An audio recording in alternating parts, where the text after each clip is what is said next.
All right. Hey, everybody. Hope you're doing well. Just sent out a little Discord thing because, well, yeah, we can't quite rely on YouTube. Got some nice messages from Herb Pilgrim.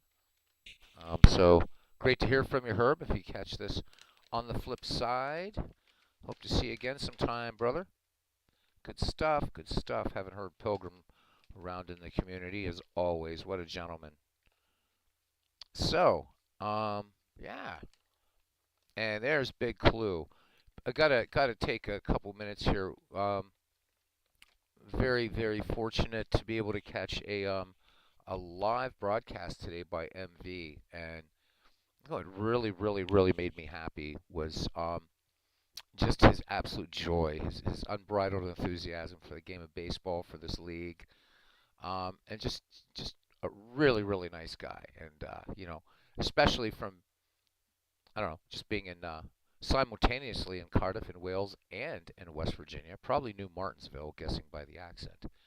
Um, so MV has graciously agreed to also broadcast some games in our Howie Shanks League. So that's 3 channels, which would be nice. So I guess we'll be um, trading the file all over the place and things like that. So it's going to be a lot of fun.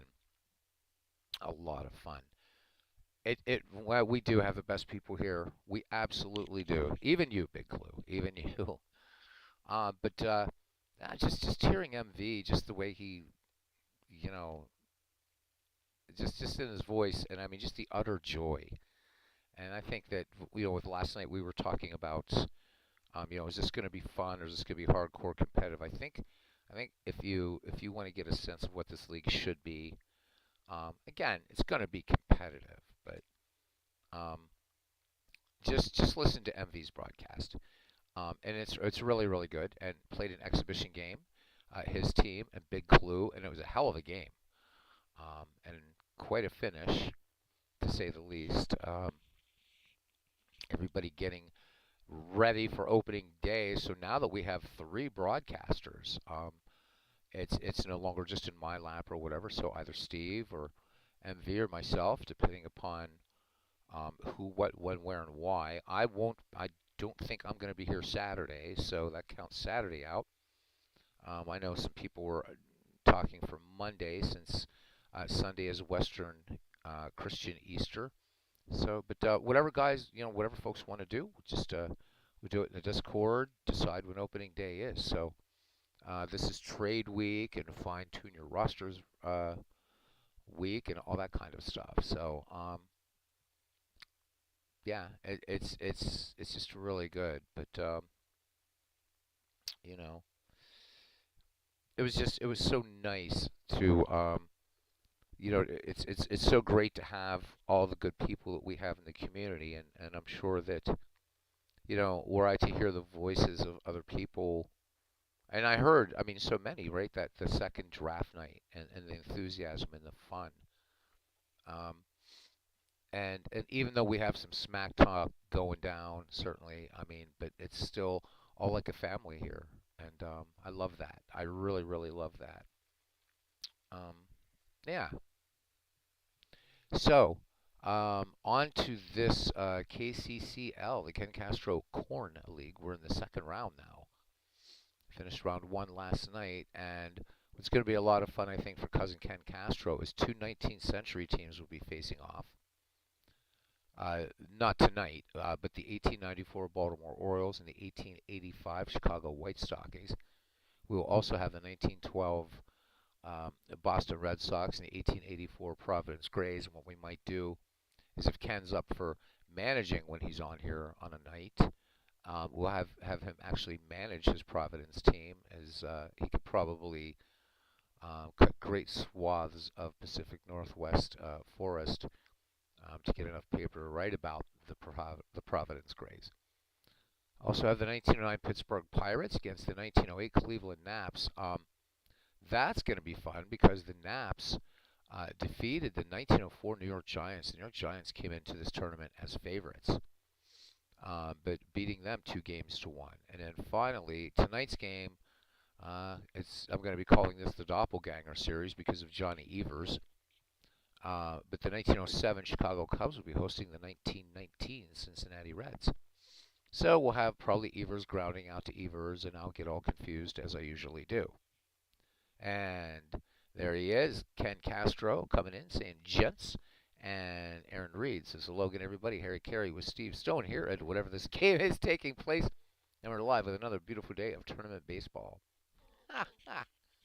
Love it, Aaron. All right, so, yep, Ken, on a night that you feel like managing, you can manage the 1884 Providence Grays in this tournament. So, but tonight it's going to be the Cubs and the Reds. Should be a fun one. And apologies to St. Louis Cardinals fans, as we were mainly sticking with the 20th century, and you guys didn't make it to the World Series until 1926. So working something later on with some Cardinals teams, or go back into the 19th century and pick some teams from St. Louis. It'll be a lot of fun. The Yankees, all kinds of stuff we have to do. It's infinite.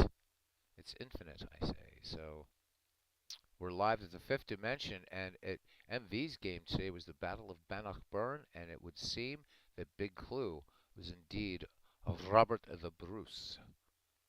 Of course, there were two Robert the Bruces, so the big hero, now just pretty much referred to as the Bruce in Scotland. But what an amazing game! Check it on the check it out, please do. A really, really good game. Both of those teams, Big Clue and MV, having very, very strong rosters. And it, not to spoil anything, it was a battle literally to the end, just back and forth. There was some finesse, but it wasn't some little low-scoring affair. I think you'll find it a lot of fun. I wasn't at Robert's game tonight. I have no idea. Tigers, Red Sox. I'm hoping the Tigers won. But don't know what else is going on. I was just, man, all about the MV broadcast, grabbing some dinner, and then just doing one tonight. All hail the Bruce. Long live the Bruce.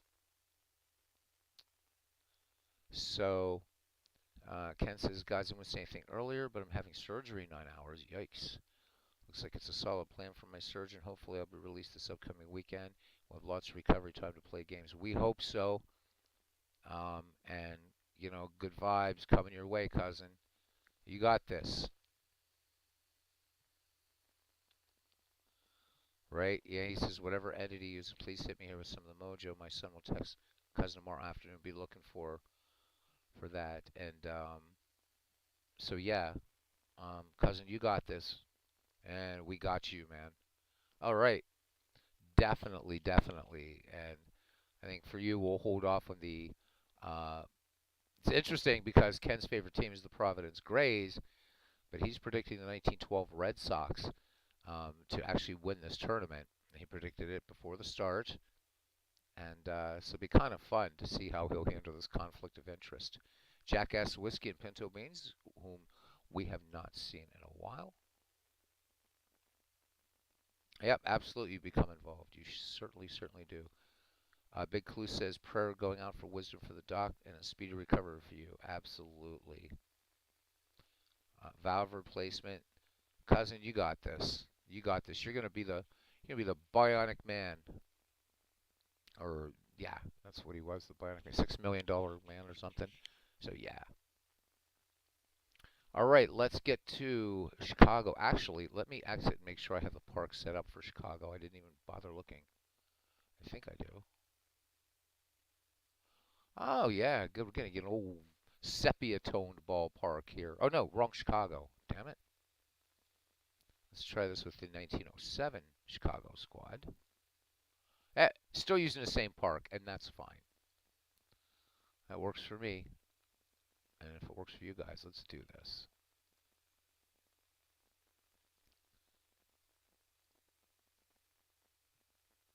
All right, Slim Saley is going to get the start for Cincinnati. And for the Cubs, it's going to be Carl Lundgren. So,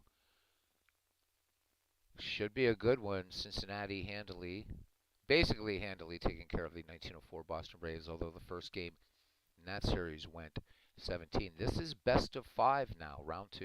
And here we go.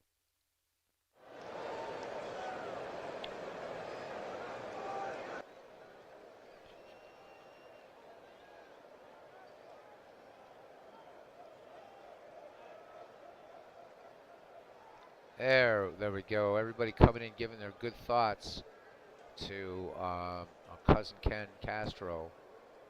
You got this, my brother. All right. So, indeed, you know, may our almighty God guide the hands of your surgeon, and indeed, a speedy recovery.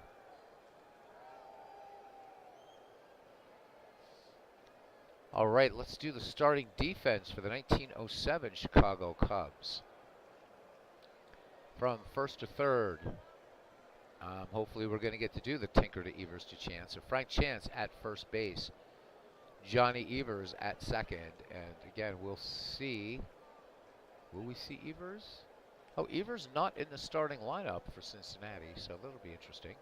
Okay, Joe Tinker at short, Harry Steinfeld, a forgotten part. I guess Franklin P. Adams in the meter of his poem couldn't figure out a way to put in Harry Steinfeld, but certainly an anchor on that infield. At third, from left to right, Jimmy Sheckard, who I would argue should have been considered for the Hall of Fame. Center field, Sully Hoffman. In right field, Frank Schulte, Wildfire Schulte. Behind the plate, Johnny Kling, and on the mound, Carl Lundgren. For the 1907 Cubbies, Carl Lundgren posted a 1.17 earned run average, 18 wins, 7 losses, 207 innings pitched, 92 walks, 84 strikeouts. Opponents only managed 189 against him. Third baseman Heine Groh will lead it off here for the Cincinnati Reds. And don't forget, baseball stories by Dryden, Sy, and Ken Castro in the Tribune this year. You can see the banner out there. It's just that they didn't have enough money to put the Ken Castro name in there, or they would have. So make sure to check out those baseball stories. Game time temperature, it is a chilly 43 degrees here in Chicago. Winds 10 miles per hour in from right field, but no threat of rain. So roll up a game, enjoy, kick back, have a beverage, what have you. Lundgren uncorks the 2-0 pitch. Groh, hard grounder to third. Harry Steinfeld up with it onto the peerless leader, Frank Chance. And we're underway. 1 up, 1 down here for Cincinnati in the top of the first. For Hall of Famer Ed Roush, the center fielder, 2 for 10 overall in the tournament with 2 runs batted in. Hit .321 in 1919 for the Reds with 4 home runs, 71 runs batted in. Roush, a great center fielder, a lot of range. Carl Lundgren has the sign from Johnny Kling. Here's the leg kick and the 0-1 delivery. Curveball to Roush. And this one a comeback to the mound. And Lundgren off the hill to his left. And the throw across to Frank Chance to retire. Ed Roush for out number 2. Here's catcher Ivy Wingo. Wingo hitting .200 in the tournament with a run batted in. Hit .273 for the 1919 Reds. Kling sets the target for Carl Lundgren. Here is the wind and the 2-1 fastball. And this one, a clean base hit into right field. Schulte up with it, gets it to Johnny Evers. So Ivy Wingo aboard with 2 down. The Reds picking up a hit here. And here's first baseman Jake Daubert. Daubert having a rather abysmal series. He is just 1 for 11. Wingo at first, not a lot of speed, and in fact, when you compare these two teams, I would have to say that Chicago has a bit of an edge on speed in terms of just some numbers, but should be a good aggressive series between these two.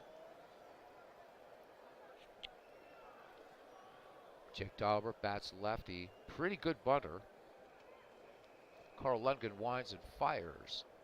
And pulls the string on Daubert. Daubert sends this one to center field. Sully Hoffman camps under it and makes the catch for out number 3. So no runs, 1 hit, no errors, 1 left. We go to the bottom of the first. It's the Cincinnati Reds nothing and the Chicago Cubs coming to bat. Looking at the starting defense for the 1919 Reds. Let's go left to right in the outfield first this time. Greasy Neal in left field, Ed Roush in center, Rue Bressler in right. From first to third, Jake Daubert at first, Maury Rath at second, Larry Kopp at short, Heine Groh at third, Ivy Wingo catching, and Slim Saley will take the hill for the Porkopolis 9. Slim Saley, 2.06 earned run average. He went 21-7 for the Reds in 1919, 227 inning and 2/3 innings pitched, 20 walks, 24 strikeouts. Opponents hitting 264 against Saley, and it's Saley or Sally. I'm going to go with Saley. I could be wrong here though, and that would be nothing new. So neither of these pitchers really big strikeout pitchers. So looking for more of a defensive, fielders doing the job type game. The peerless leader, Frank Chance, will lead it off here. And, of course, for all the Cubs, this is going to be their first plate appearances as they got a bye in round 1. So Chance, in 1907, posted a 293 average, 49 runs batted in, 35 steals. Also managed a home run. Saley ready to go. Here's the 2-1 curveball, and Frank Chance grounded to short. Kopp up with it plenty of time onto Jake Daubert, and the peerless leader is out number 1 here in the bottom of the first.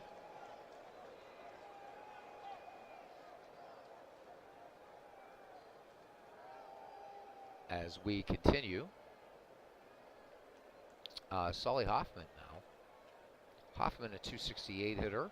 36 runs batted in, 67 runs scored, 29 steals in 1907 for Hoffman. Right-handed batter. And southpaw Slim Saley fires in the 1-0 delivery. Fastball cut on, base hit, past Kopp into left field. So the Cubbies with a runner on board. Hoffman with 29 steals in 1907. And that brings up Wildfire Schulte, the right fielder, 287. Average for him, 32 runs batted in.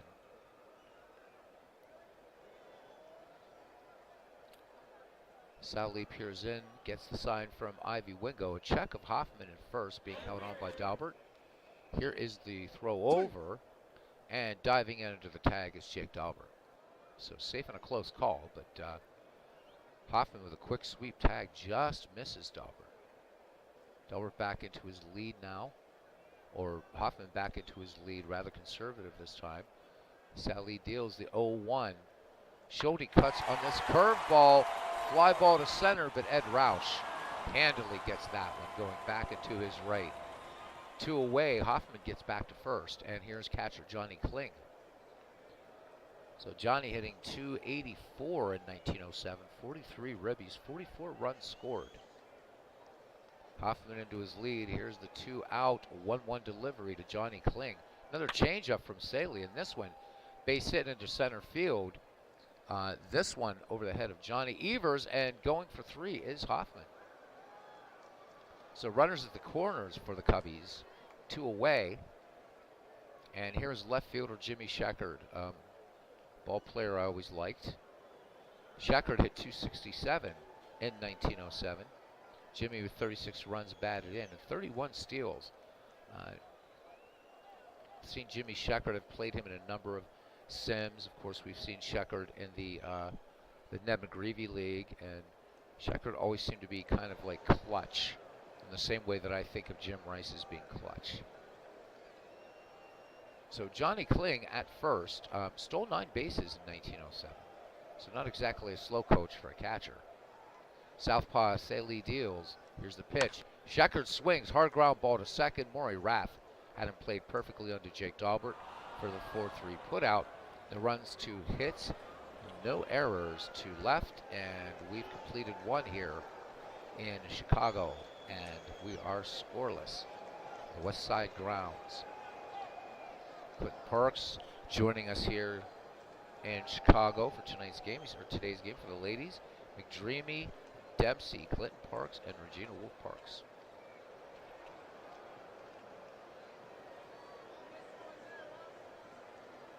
Wood stoves. Big fan of wood stoves. My folks have a wood stove. The people with whom I'm staying have a wood stove, and those things are nice in the winter. Love them, love them, love them. Maury Rath will lead off here, followed by Greasy New and Larry Koff for the Cincinnati Reds here in the top of the second inning. Maury Rath, a .264 hitter in 1919. He is just 1 for 10 in this tournament. Carl Lundgren sets and fires now. Payoff pitch to Rath. Rath lays off and gets ball 4. So this one just high and outside. Lundgren winning the call, not getting it. And Maury Rath will take first. Maury with 17 steals in 1919. And here is Greasy Neal, having a pretty good series. He is 2 for 6, 333 with a double. Rath into his lead at first. Lundgren with a check of the runner has the sign from Johnny Kling. Here's the wind. That throws over. And Rath back rather easily. Lundgren sets and fires it in. The 0-1. Neal swings on this little bunt. Kling pouncing on it over to Evers covering, and Maury Rath moved to second. So sacrifice successful for Cincinnati, and that brings up Larry Koff. Koff 3 for 10 with 2 runs scored in this tournament. He hit .270 in 1919, including 18 steals. Batted in 58. Runner in scoring for runner in scoring position for Cincinnati, as Lundgren with a leg kick and the 3-2 pitch. So deep counts here, and Larry Koff chops this one to first. Frank Chance 3 steps over to the first bag and takes it for the 3 unassisted putout. 2 down. Maury Rath will move to third on the play. Can Rube Bressler get himself a safe hit and score the first run in this ball game? Rube Bressler hitting. He's just 1 for 6 with a double, a run batted in, a run scored. Bressler hit just .206 for the 1919 Cincinnati Reds. Lundgren works from the stretch. Here's the 1-0 delivery, and Bressler sends this to center field. Routine to Sully Hoffman. Side retired. No runs, no hits, no errors. 1 left. We go to the bottom of the second here in Chicago, and we are scoreless. So Jackass Whiskey and Pinto Bean says wood stoves, fireplace get a bad rep. That people would use them are stupid. No, they're great. Love them. The house that I owned had a fireplace. Where people are stupid is the people that have them and don't, let the creosote build up. If you don't clear that out, your house is going to burn down, baby. All right. Harry Steinfeld leads it off for the Cubs here, to be followed by Johnny Evers and Joe Tinker. So Harry Steinfeld in 1907, a .266 hitter. 70 runs batted in for him. Slim Saley winds and delivers. Steinfeld swinging on the first pitch, smacks this one up the middle, clean base hit. Maury Rath making a rather game attempt at getting to that ball, but Steinfeld good contact and just a laser shot through the middle on the ground. So the Cubbies' third baseman aboard. Steinfeld pilfered 19 in 1907. And here is Johnny the Crab Evers. Evers hitting .250 in 1907 with 51 runs batted in, 46 steals. Slim Saley has a quick glance over at Harry Steinfeld. Peers in, has the sign from Ivy Wingo. Here's the pitch, runner not going, and Evers trying to bunt. This one gets by Ivy Wingo. This is one of those weird sorts of, let's see what's going on here. This is bizarre. We'll just give it a minute as the game is deciding what the hell it's going to do. In the meantime, I guess I'll catch up on chat. Todd B is in the ballpark here, and I think we may have a crash. Nope, we don't. Okay, so it gets past Ivy Wingo, and it's a pass ball, and Harry Steinfeld goes to second. A number of us have been knowing that this version a little crashy this year. Steve had 2 freeze-ups 2 days ago, so. But I know that I don't have the latest patch version of the game. Steve does, so he's got a big in there over at Dave Cook Sports. Still an absolutely brilliant game, Action PC Baseball. All right, back to action now that that's all done. So the Cubbies, with a runner in scoring position, nobody out. Evers back in there. Here's the 1-0 delivery from Saley. Evers swings, base hit up the middle. Steinfeld rounding third, and they're going to put the stop sign up for him. So runners at the corners. Cubs threatening here for shortstop Joe Tinker. Tinker posting a .221 average in 1907. He's batted in 36. Evers, good speed there, 46 steals.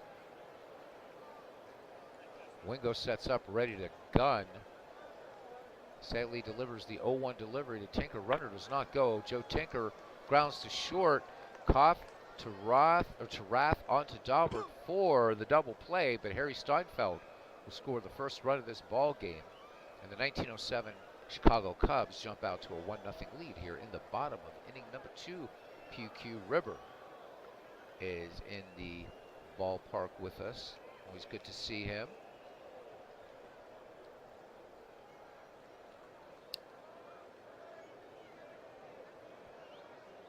Yes, they did. They never led the league in double plays. I think that it was just again, as Daniel Okren points out in the Ken Burns documentary, just nicely fit the meter of the Franklin P. Adams poem. It does have a nice sort of ring to it, doesn't it? Maybe do a little bit of little poetry slam, little Tinker to Evers to Chance. But very good players, very, very good ball players. And Frank Chance, of course, a veritable definitely belongs in the Hall of Fame. But yeah, they weren't dominant double play combination. But would have loved to have just been back in the day when you had poems about baseball. Just awesome, rather than dumbass Instagram or Twitter posts. All right, so anyhow, Carl Lundgren batting with the bases empty and 2 down, and Slim Saley fires it into his mound opponent. Lundgren sends, great play by Heine Groh, diving stop at the hot corner, and the strong peg to Jake Daubert at first, and that will retire the side.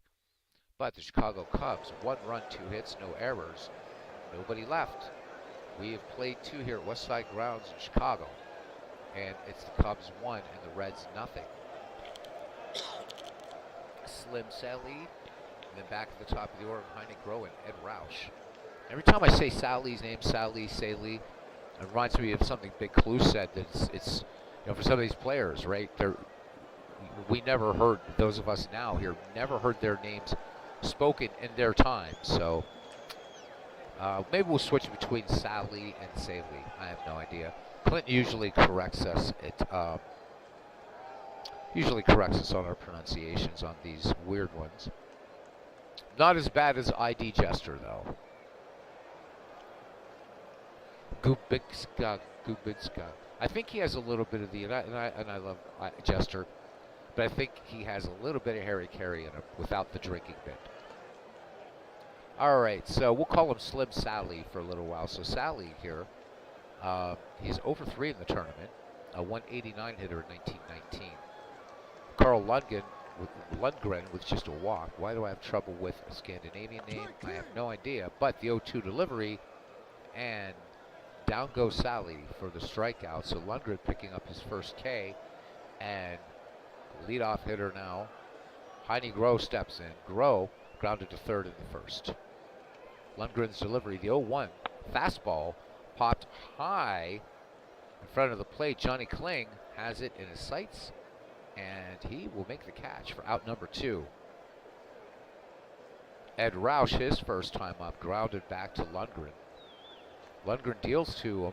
The 2-1 curveball, and Roush chopper to second. Johnny Evers covering a lot of ground there. Throws on to Chance for the put out of Ed Roush, and that ends the inning. We go to the bottom of the third. The score remains the 1907 Cubs 1 and the 1919 Reds nothing.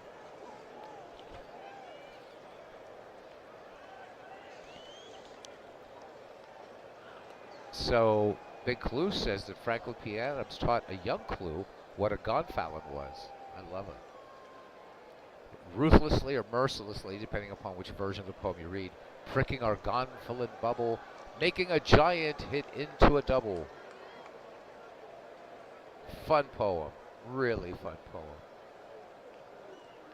The peerless leader now, we're back at the top of the Cubs order. And he'll be followed by Solly Hoffman and Frank Schulte. Chance grounded to short back in the first. Slim Sally has neither walked nor struck out a batter, but in the tournament, he has 3 Ks and 2 walks. And he deals, swinging on this fastball. Chance pops this one high in the infield. Heine Groh going out, Greasy Neal coming in to back him up, but Groh calls him off and makes the catch. 1 up, 1 down here for Chicago in the bottom of the third. For Solly Hoffman, the center fielder, 1 for 1, single to left center. Sally peers in, has the sign from Ivy Wingo, and he kicks and delivers the 1-0 fastball. Hoffman shoots this one up the middle, but Maury Rath ranging to his right, making a nice play, and fires it on to Jake Dahlberg for the 4-3 putout. And that is out number 2 for Frank Schulte. Fly to deep left center back in the first. 5 hits in this game, 1 for Cincinnati, 4 for Chicago. Each team has stranded 2. Sally's delivery home, the 0-1. Schulte swings on this. Base hit. This one going for extra bases. Into the crowd. Bresler making a run for that ball. Schulte going for 3. Bresler throw from the cutoff man Rath to Groh at third. The tag not in time. And a 2-out triple for Wildfire Schulte. So Bresler out there in right field having to fight the Chicago crowd a little bit. We've talked about that old ground rule that they had back in the day when you had fans on the field. And that crowd was surging forward, and as it worked out, Schulte does pick up the triple. Good strong throw from Bresler and Rath at second, but Schulte turned on. He was hitting that Model T in all cylinders. Cranks and cranklets, though we have no cranklets in here. We can always pretend. Single for Johnny Kling back in the first. Schulte 90 feet away with a potential second Cubby run. Sally fires at home. Fastball to Kling. Base hit to right field. This one will go for extra bases. Schulte scoring, and Kling is rounding second, going for throw. The throw comes into cutoff man Maury Rath. Again, the throw to third. The tag by Heine Groh. Back-to-back triples by the Chicago Cubs here in the bottom of the third inning. And they plate one. So 2-0 now. Chicago. Carl Lundgren returns in the top of the fourth, enjoying a 2-run lead and a 1-hit shutout. Jimmy Schecker is 0 for 1. Grounded to second back in the first. Sally works home, the 1-1. Pulled the string on this one, looked like a changeup, base hit up the middle, and Schecker turning him on and getting him all the way to second. So 2 triples and a double. The Cubbies play 2 here in the bottom of the third, 3-0. The 1906-1907 Cubs were just an amazing ball club. Of course, in 1906, losing to crosstown rivals, not quite crosstown rivals, I guess you would say, sort of diagonally downward, right? To the hitless wonder Chicago White Sox, who we'll see in another iteration of a tournament like this at some point. But would beat the Detroit Tigers in the 1907 World Series. Harry Steinfeld 1 for 1. So Chicago coming out swinging here in the third, hitting harder than Jack Johnson. Sally with the 1-0 delivery. Steinfeld cuts on this one. This will be a base hit to left. Roush and Neal converging. Shecker rounding third, and he will score. So Steinfeld with the RBI single, and the Cubs as a team right now looking at a cycle. 2 triples, a double, and a single. And these happening with 2 outs, baseball fans. And if somehow Johnny the Crab Evers would hit a home run, we would have a team cycle. So third baseman Steinfeld with 19 steals, and Johnny Evers is 1 for 1. Singled back in the second. So Slim Sally getting hammered here in the third inning. 4-0 Chicago leads. Sally shaking off Ivy Wingo now. Wingo trotting out to the mound. Says something to Sally. Sally clearly frustrated. Wingo back behind the dish now. And Slim Sally throws over. And they're trying to keep Harry Steinfeld honest. Lefty Evers waits for the delivery. Here it comes now, the 0-1. And Evers swings. Fly ball to shallow right. Bresler catching that just at the border of the infield and outfield to retire the side. But 3 runs on 4 hits, no errors, 2 triples, a double, and a single by the Chicago Cubs. We played 3, and it's the Cubs 4 and the Reds nothing. Some guys talking about some double play combination in baseball. PQ River asking how the Brooks Robinson 1970 O's infield matches up. Saw them a few times. So yeah, I mean, come on, Brooks Robinson, that guy made plays that nobody should have ever played. And we talk so much about Mike Schmidt, certainly a great third baseman, but Brooks Robinson, that name has to be said in the same breath. I mean, Brooks Robinson had some power too. There's, God, I gotta re-show it on. But you guys there's this one of many instances of Brooks Robinson making like a crazy play, like the ball just getting past on third, and he gets it in what would be foul territory, but it's going over the bag on a fly. It makes this crazy off-balance throw, and bam, just beautiful. Just beautiful. The Cubs, the Bears coming in, and he says the words formidable and Cubs have not been used in the same sentence to describe the Cubbies for over 100 years. Desolation and horseshit have been mostly used. Clinton Park says the entire 1970 World Series, talking about Brooksy Robinson and that Baltimore infield. Great teams of Baltimore Orioles, 70 and 71. Pirates had to fight back to win against them in 71 and in 79, for that matter. All right, Ivy Wingo will start it off here for the Cincinnati Reds of 1919. So the number 3, 4, 5 hitters due up. Ivy Wingo is last time up singled, and he has the lone hit against Carl Lundgren. Lundgren kicks and fires. Here's the 1-2 curveball. Wingo chopper to second. Evers, great diving stop, ranging far to his left and able to, from lying down on the infield, a little underhanded toss to Frank Chance to get Ivy Wingo for out number 1. So Johnny the Crab Evers flashing a leather. One away here for first baseman Jake Daubert. Daubert flied to deep left center back in the first. Lundgren toes the rubber, and here's the payoff pitch to Daubert, who lays off and draws the walk. So Carl Lundgren issuing his second free pass, and Jake Daubert aboard with 11 steals in 1919. Maury Rath now walked in the second. Lundgren has walked 2 in today's game.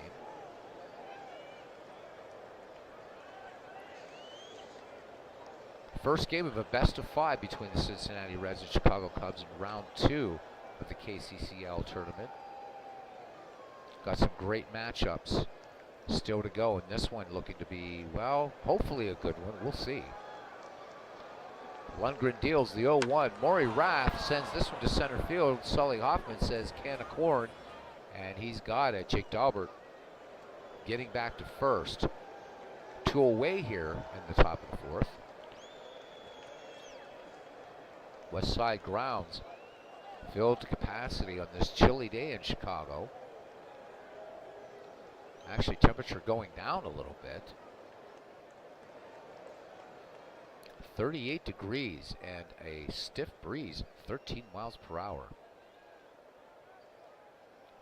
Harry Stevens should be making his minions should be making the rounds here at the West Side grounds. Oh, I poetry.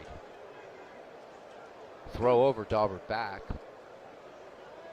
Kling with the sign to Carl Lundgren. Lundgren winds and fires the 2-0. Fastball swung on this one. Hard ground ball to first. Frank Chance takes it 3 unassisted, and the Reds are turned away. No runs, no hits, no errors, just a walk. 1 man left. We go to the bottom of the 4th, and the Cubbies 4 and the Redlegs 2.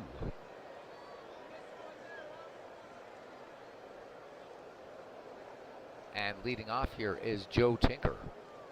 Will be followed by Carl Lundgren and Frank Chance. Tinker grounded into a double play, but Harry Steinfeld did score back in the 2nd, making it Chicago 1, Cincinnati 0. Slim Sally had a very, very rough 3rd inning. See if he's settled down. Sally deals the 0-1. Tinker cuts on this one. Grounder to first. Dalbert has it, tosses over to Sally covering for out number 1. Carl Lundgren now, the pitcher, is 0-for-1, grounded to 3rd in the 2nd. Pitching a 1-hitter thus far. Sally's delivery. Lundgren on the first pitch, and Roush coming in and making a diving catch right about, 30 feet to the left of shortstop Larry Koff. So those numbers for Roush do not lie. Incredible range for the great center fielder, who said he just wanted to play baseball so badly and didn't care how much or how often he played. He just wanted to get away from those damn cows. Frank Chance 0-for-2. The peerless leader has grounded to short, popped to 3rd. Chance, an excellent baseball mind in addition to a superb baseball player. The 1-2 delivery to Chance. Chance swings, grounded up the middle, but Larry Koff making a nice play in that hard hit grounder and flings it on to Jake Dalbert for out number 3. The Chicago Cubs are turned away, and we go to the top of the 5th. 4-0 Chicago lead over Cincinnati. Larry Kopp, Rube Bressler, and Slim Sally due up for the Porkopolis 9. So Koff grounded to first his last time up. Carl Lundgren working on a 1-hitter. He winds and fires the 2-0. A little spitball. Grounded deep to 2nd. Evers quickly up with it and on to Chance. So we almost had it if he would have gone to Tinker. But it's going to happen before the season's over. Or before this series is over, I should say. Rube Bressler batting with 1 down here. Fly to deep right center. Carl Lundgren with the 0-2. Another spitball. Bressler, lazy fly ball to right. Frank Schulte moving over toward the line makes the catch for out number 2. Pitcher Slim Sally struck out Carl Lundgren. That's his only strikeout, is his mound opponent. Here is Lundgren's 3-0 pitch. Sally lays off and draws the walk. This one just missing on the outside. Lundgren wanting that call, not getting it. Back at the top of the order now for 3rd baseman Heine Groh. He's grounded out and popped to the catcher. Lundgren checks the runner, the 0-1. Groh swings, bounding ball to 3rd. Harry Steinfeld up with it, and this is going to be close at first, and they nip Heine Groh by a step. Side retired. We go to the bottom of the 5th, and Chicago 4, Cincinnati nothing. Let's look in on the chat. Todd B says biggest crowd he ever was in the '81 All-Star game in Cleveland. He believes the attendance was between 75 to 80,000. That was a big, big ballpark in Cleveland. Is it Sully? Thank you, Clint Parks, our resident Hebrew. Slim Sully. I will try to remember that, as I have said that you're very good at correcting us on some of these pronunciations. Slim Sully. Sounds nice to me. I like it. All right. Shalom to you. Shalom Shabbat, Slim Sully. All right, so Sully to face Sully Hoffman, which I am assuming. Also, so maybe we have two here, two Jewish players here, which is nice. Like it. A little too early for Andy Cohen and way too early for Hank Greenberg. But yeah, we talk about 1890s baseball and how it was dominated by the Irish, and already you can see with these names now more other nationalities. A lot of German names here, obviously, right? Look, there's Schulte, Dalbert, Bressler. So when we look at those 19th century teams, though, you look at those Orioles, it's a bunch of mix all the way up and down the line, right? All right, Sully delivers to Hoffman, a 3-0. And Sully Hoffman draws the walk. So there we go. So Hoffman on first for Frank Schulte, who was 1 for 2. Tripled back in the third. So Sully checks Hoffman, throws over, and Sully's throw keeps Sully honest. Dalbert holding the runner close. Frank Schulte waiting for the pitch, and here it comes. Swinging on the first pitch, grounded to second. Maury Rath has it. Larry Koff, but he's not going to get the throw off in time. So Frank Schulte aboard thanks to the fielder's choice. 1 away for Johnny Kling. Perfect 2 for 2 today at the plate. RBI triple scoring Frank Schulte. That was Chicago's second run. Sully deals now the 1-0. Johnny Kling base hit up the middle, and tearing around second and make it to third is Wildfire Schulte as Kling turned on the Jets. 2 in scoring position for the Cubs, and here's Jimmy Sheckard. Infield looking bunt, curiously. Infield into the corners for Jimmy Sheckard. Sheckard doubled his last time up. RBI scoring Johnny Kling. 1 out, Chicago threatening for more already with a 4-0 lead. Sully from the stretch. Sheckard cutting on the first pitch. Fly ball to left. This should be deep enough to score Schulte. Greasy Neal has it. Schulte will tag and indeed score the 5th run for Chicago. And there's Bobby Catalano. Been a while since we've seen her. Good to see you. Bobby doing some nice artwork. Saw some of her artwork on Facebook. Well done, Bobby. Good to see you. It's been way too long. I don't think I've seen you in one of my broadcasts since 2020. I think was the last time I saw you here. Anyhow, good to see you, my friend. You're very welcome. Ken Castro saying, Bobby, long time. That's right. It's been way too long. PQ River waving. Well, I'm glad you like the Irish, Jackass Whiskey and Pinto Beans. As an Irishman, that makes me very happy. Hope you like Italians, too, since... oh, you haven't met Bobby? Bobby, meet PQ River. PQ River, meet Bobby Catalano. All right. Now, the niceties done. Get back to the game. It's good to see you, Bobby. 2 down. The Cubs, with another run in the bottom of the 5th here, is now 5-0 in favor of the Cubs. Sully delivers to Harry Steinfeld, who is 2 for 2.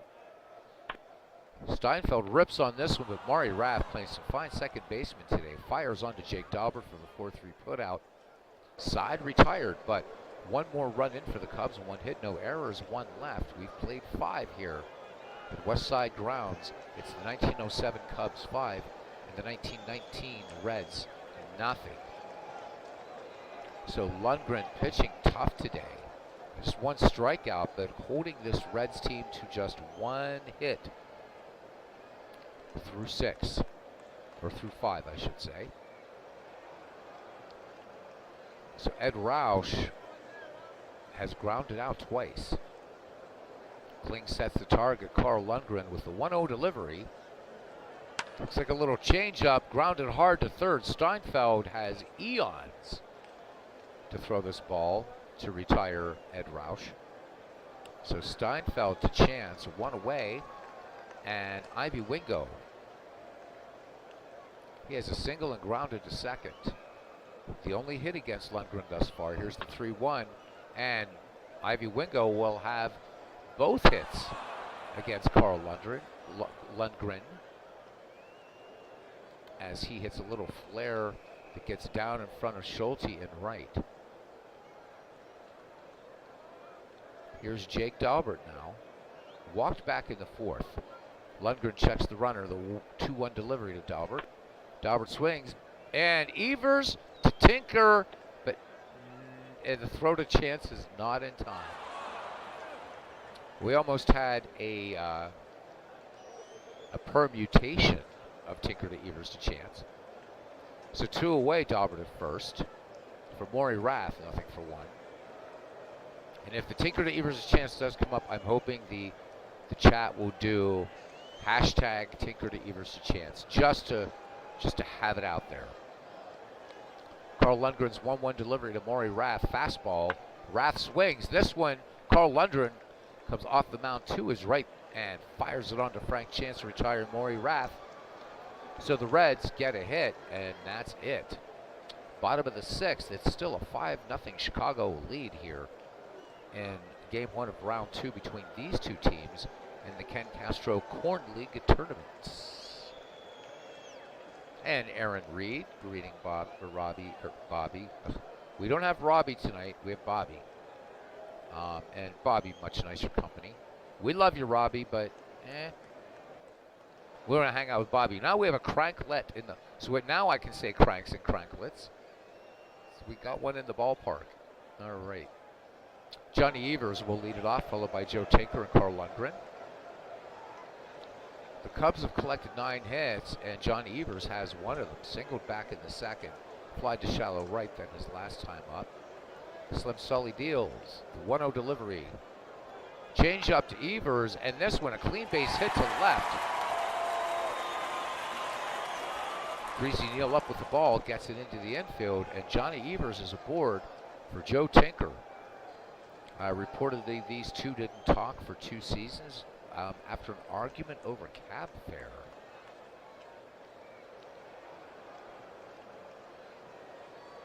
So Tinker 0 for 2, but was involved in an RBI, a scoring of sorts. Sully checks the runner, the 1-0 coming into Joe Tinker. This fastball, fly ball going out to right toward the foul line. Rube Ressler running over and making the grab. Evers gets back to first, and that brings up Carl Lundgren now. Nothing for 2, infield looking bunt, 1 away here in the bottom of the 6th. Sully deals the 1-1. Lundgren swings, grounded to short, Koff to Rath, and they will not get the double play as Lundgren is aboard in the fielder's choice. 2 down here in the 6th for Frank Chance, having trouble against Slim Sully. He's grounded to short twice and popped to third. So everything staying on the left-hand side of the infield for the peerless leader. Leading off this Cubs order. 2 away, Sully's delivery, the 0-2. Fastball, Chance swings. Fly ball to shallow center. Once again, Ed Roush making another great play in center field to retire the side. We go to the visitors' half of the 7th, and it's the 07 Cubs 5 and the 19 Reds nothing. Carl Lundgren will face Greasy Neal, Larry Koff, and Rube Ressler check in on the chat here. Todd B asking Bobby if she still collects cards. He says she doesn't even know who's on her team. So sad. And there's MV. So great broadcast today by MV, who has also said that he will he's going to broadcast some games also in the Howie Shanks Baseball League. So we have 3 broadcasters now. Very cool. Be really, really nice if we could get Robbie Wartburg in on it, but I know he has a tough schedule anyhow.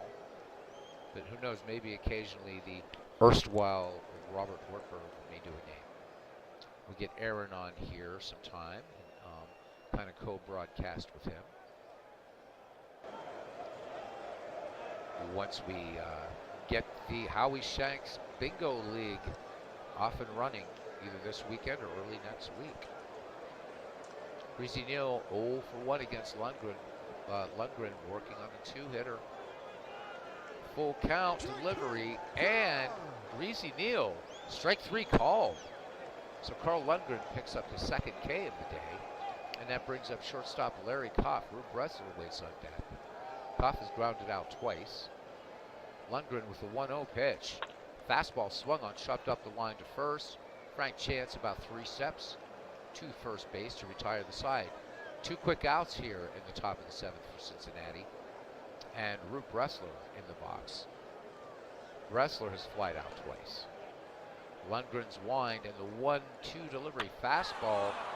And Bressler sends this routine fly ball to right, shouldering back a little bit. Middle of the 7th, your score remains 5-0 in favor of the 1907 Cubs.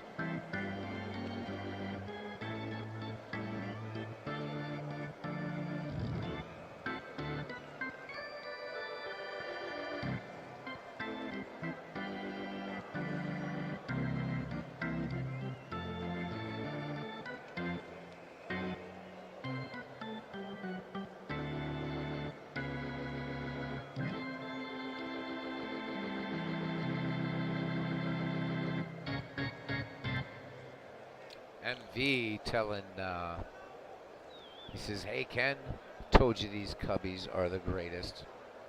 Fine team. Definitely a great Cubs team.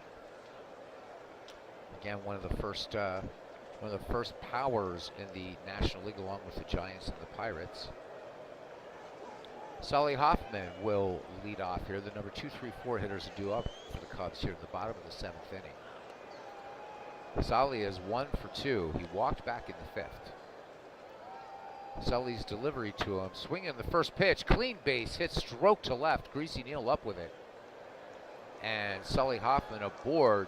And here is Wildfire Schulte, tripled back in the 3rd. Big 3rd inning for the Chicago Cubs. Safely checks the runner. Hoffman deals the 0-1. Schulte swings, base hit into left, past a diving Larry Koff. This one actually, just skips by him. Koff making a nice try at that one, but 2 aboard. The Cubs now with 12 hits in this game. Hoffman at second, Schulte at first, and Johnny Kling a perfect 3 for 3 today. So the catcher having himself a fine day, including an RBI. That RBI triple back in the 3rd to score Schulte. So pretty good speed at second for the Cubs. So that potential 6th run perched out there at the Keystone sack. As Slim Sully peers in, has the sign from Ivy Wingo. Fastball to Kling. Kling chops this one to first. Dahlberg will fire it on to Koff, and the return, and back to Dahlberg for the 3-6-3 double play. Moving to 3rd is Sully Hoffman. Big play for the Reds. Now they just got to get Jimmy Sheckard. Left fielder Jimmy Sheckard sacrificed back in the 5th, scoring Frank Schulte, and in the 3rd RBI double, scoring Johnny Kling. So Sheckard definitely a highlight in this game, and perhaps candidate for MVP if the Cubs win this one. Sully works from the stretch now. The 0-2. Curveball swung on, back to the mound.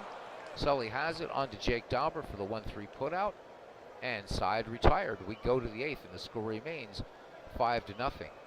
Scoring in this game for the Chicago Cubs: 1 in the 2nd, 3 in the 3rd, 1 in the 5th. And that's been it. So Cincinnati, will they allow Slim Sully to pitch?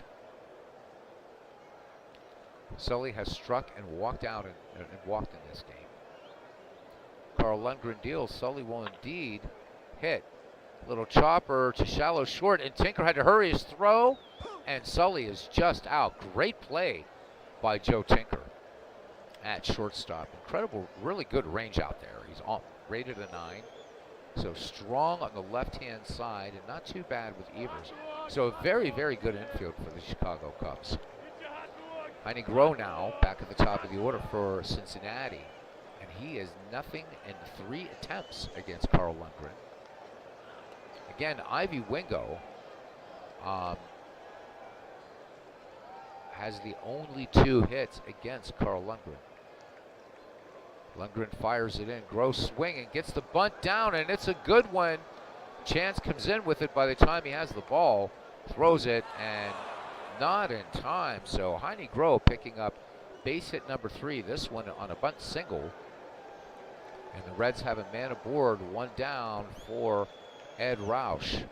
He has grounded out to pitcher, second, and to third. Bobby Catalano, Beatles eternally, said moved right back in, smoothly disrupting your game, and I love it, Bobby. I hope to see more of you here. I really do. So good to have you back in the old ballpark and amongst family here. This is all family, and you're part of it. Carl Lundgren into his wind, and here's the 0-1 delivery. Ed Roush, this one gets by Johnny Kling. Kling chasing it to the backstop, and Heine Groh will advance to second. So the Reds now with a runner in scoring position and 1 down. Looking to get on the board here. Carl Lundgren peers in, has the sign. Doesn't seem to be too upset at Johnny Kling with a 5-0 lead. Kling calling a great game here. This one fouled back by Roush, so Roush staying alive. 1-2 the count on him. Lundgren fires once again the fastball to Ed Roush. Chopper to short. Joe Tinker to Frank Chance. 2 away. Heine Groh remains at second base for Ivy Wingo. So 2 for 3. Lundgren deals the 3-0 delivery to Wingo. Wingo seeing Lundgren very well, draws the walk. So 2 aboard for Cincinnati. Heine Groh at second, Ivy Wingo at first, and Jake Dalbert. So Cincinnati trying to put something together here with 2 down in the top of the 8th. Carl Lundgren talking it over here with Johnny Kling. Here's the 1-0 pitch to Dalbert. Dalbert cuts on this. Bounding ball to second. Evers to Chance to retire the side. So the Reds threaten but do not score. Bottom of the 8th, Chicago Cubs 5, Cincinnati Reds 1919 nothing. So Bobby Catalano had a horse and buggy ride in Canada, she said. Nice. Ken Castro asking MV, says, MV fancy putting a few pence on the series, mates. Nice. PQ River, even with the internet, I've got teetering piles of books, my friend, so nothing like it.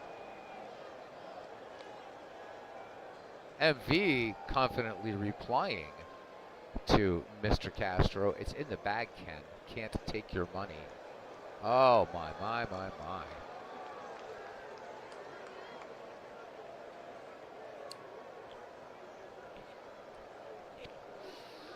Okay, anyhow.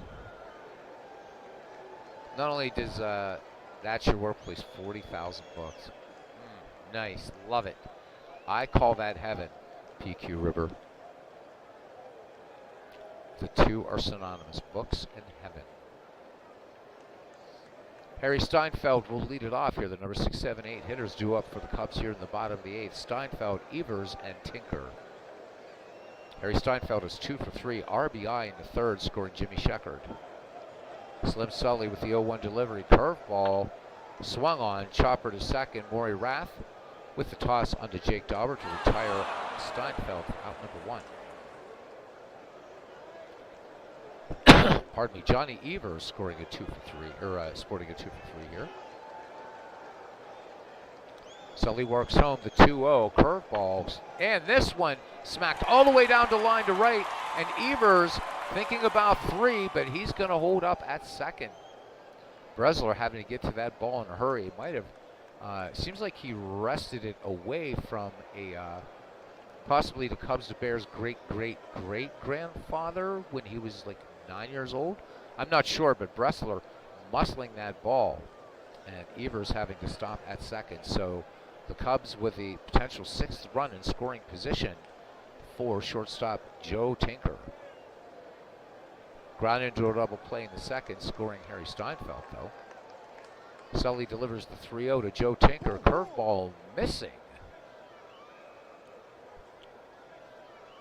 Tinker draws the walk. Slim Sully has now issued 2 free passes today. Has yet to strike out a batter. Infield looking bunt as Carl Lundgren steps in, nothing for 3. Sully works home now. Full count to Lundgren. Lundgren, base hit, left field. Coming around third is Johnny Evers. And here's the throw to the plate by Greasy Neal, the tag by Ivy Wingo, and Evers is gunned down. The throw gets away from Wingo, however, and that allows Lundgren to advance to second. Tinker at third, so great throw to the plate by Greasy Neal to cut down the speedy Johnny Evers. 2 away, and we're back at the top of the order. And the peerless leader, Frank Chance, who is nothing for 4. So that play killing the 6th Cubs run. Sully from the stretch in the 1-2. Chance swings, grounded deep to second. Raff quickly over to Dalbert to retire the side. The Cubs threaten. They do not score. We go to the 9th. Cincinnati with 3 chances to try to get back in this ball game and tie it up. Lundgren enjoying a 3-hitter. Looking pretty strong out there. The number 5, 6, 7 hitters due up for Cincinnati. Maury Rath, Greasy Neal, and Larry Koff. Maury Rath grounded out to Carl Lundgren his last time up. Full count now to Rath. Here's a curveball. Curveball missing outside, and Maury Rath is aboard. If you're a Cincinnati Reds fan, I guess it's, well, I guess thanks to Steve Tate's broadcast, we're no longer doing rally caps, but rally shorts. So I guess if you're a Reds fan, put on your rally shorts now. Of course, Big Clue proudly announcing at the broadcast that he said if he was wearing shorts, he would do that. So that's an image that we'll never, ever unsee. All right, so Maury Rath, 17 steals for him in 1919 as a board. Carl Lundgren ready to deal to Greasy Neal, who's nothing for 2. Struck out his last time up.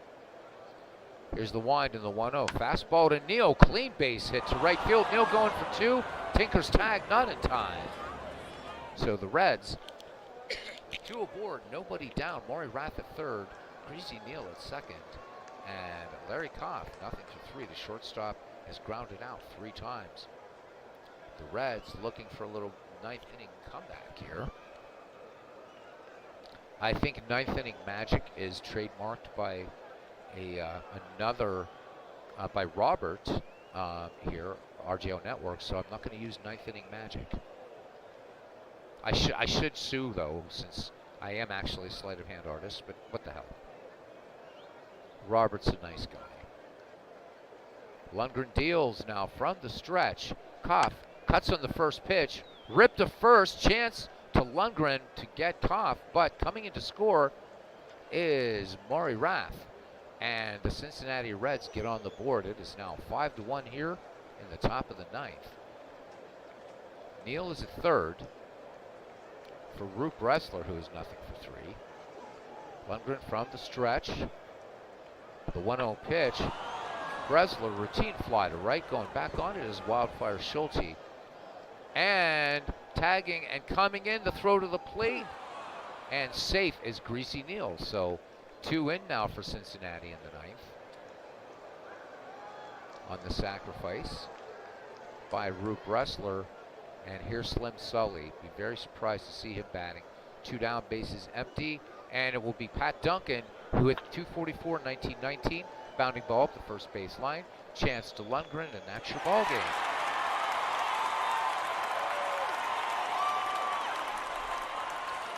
Chicago takes game 1 of this best of 5, 5-2. Let's look at our game recap. So the 1907 Chicago Cubs emerged victorious in Game 1 of this round 2. For the Cubs, 5 runs, 14 hits, no errors. For the 1919 Cincinnati Reds, 2 hits, 4 runs, no errors. So Carl Lundgren getting the win, Slim Sully getting the loss. Lundgren had a shutout going into the ninth. Extra base hits in this game, a double for Greasy Neal for the Cincinnati Reds and for the Chicago Cubs. Uh, three doubles, I should say. Johnny Kling, Jimmy Sheckard, Johnny Evers, 2 triples. Frank Schulte, Johnny Kling. Triples. I haven't said that in a while. Triple. Let's look at pitching. So Slim Solly, in a losing cause, goes 8, 14 hits, 5 runs, 4 earned, walked 2, and struck out zilch, nada, nunca. Carl Lundgren went 9 complete, 4 hits, 2 runs, both earned, walked 5, and struck out 2. Let's check our miscellaneous. And the MVP is Carl Lundgren. Highlights, really all on the Chicago side. Johnny Evers, 3 for 4 with a double. Frank Schulte, 2 for 4 with a triple. And Johnny Kling, 3 for 4 with a triple and a double. And there we go.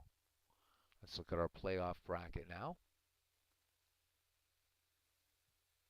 So the next game, when next we meet Cranks and Cranklets, and we hope our Cranklet will come back. Hope to see you back again, Bobby Catalano. So we're going to go from the bottom up. So the next game will be the 1909 Pittsburgh Pirates and the 1908 Cleveland Naps, to 2 cities. 85 miles apart, Pittsburgh getting the bye in round 1. So should be a good one. And then we'll have Providence and Boston. 1884 Providence Grays against the 1912 Boston Red Sox. And then the 1885 Chicago White Stockings and the 1894 Baltimore Orioles.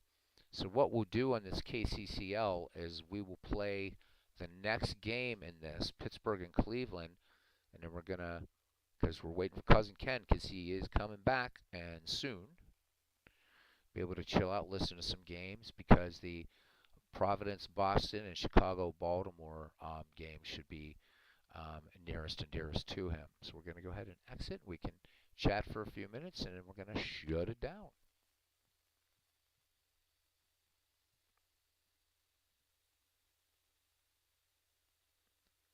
So, World's Worst Win says 2 garbage runs off a tired pitcher. Easy win for Chicago. I like what the PQ River says here. He says, I'm still learning how much I have to learn. Isn't that the truth?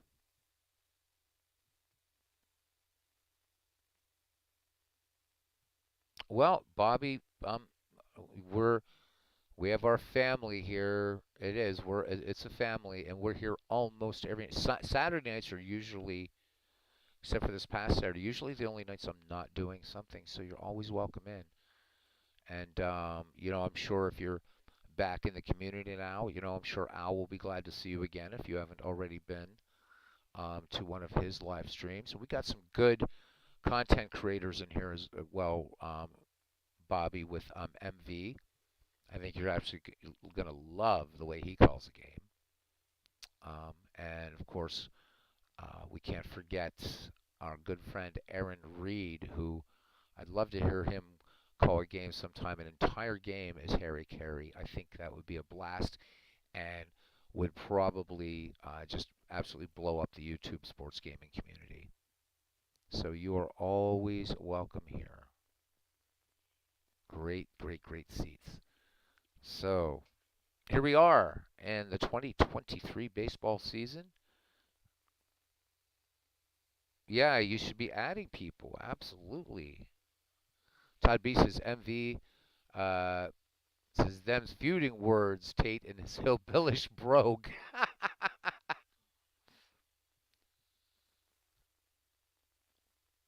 So again, Cousin Ken, We know you got this, brother, and you got your family there, and you got your family here, and hey, you just got a Bill Mazeroski autograph card. Nice, pretty cool.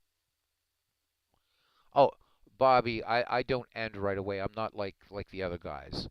So most of them do a broadcast it, and we just sort of hang out and talk for a little while. So no, you have time. You definitely have time. Don't worry about that. This would be a short one for me. And somebody asked today, MV asked today, what the record stream broadcast for me on the channel, and I believe it was 7 hours and 45 minutes. We went. So,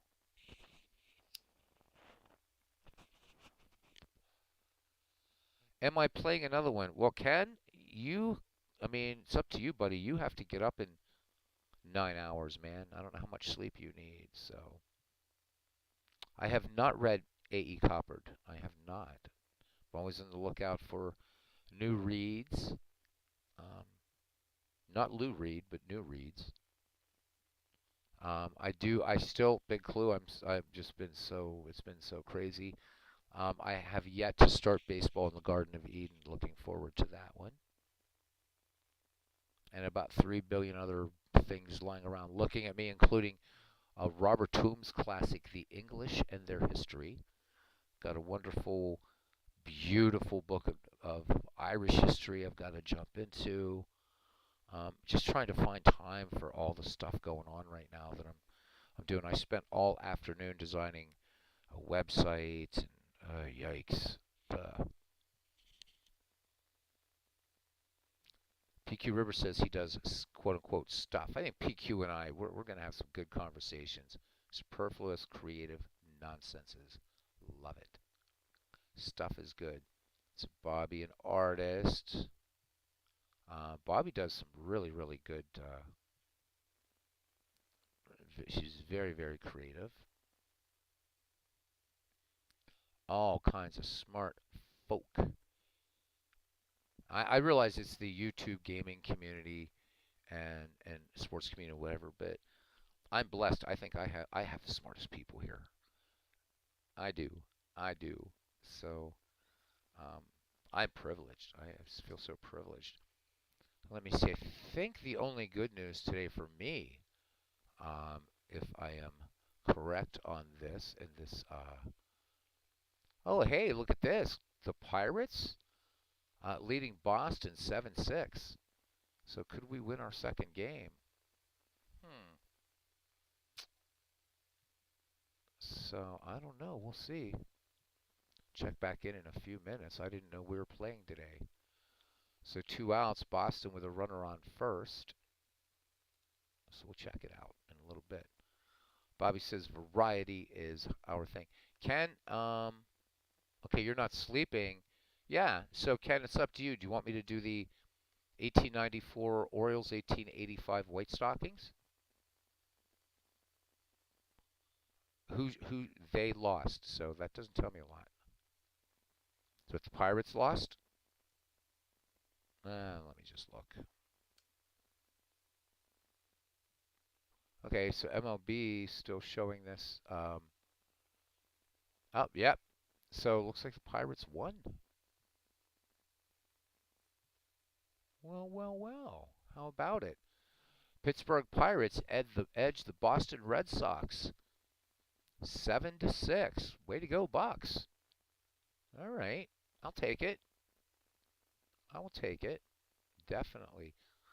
How's Robbie's Rangers doing here? Up. Let's see. They're down 2-0 to the Orioles in the middle of the eighth. Clinton, I just looked on MLB. So is MLB wrong? It's showing a 7-6 Pirate victory. Maybe we got to get Clinton Parks to work for MLB, I guess.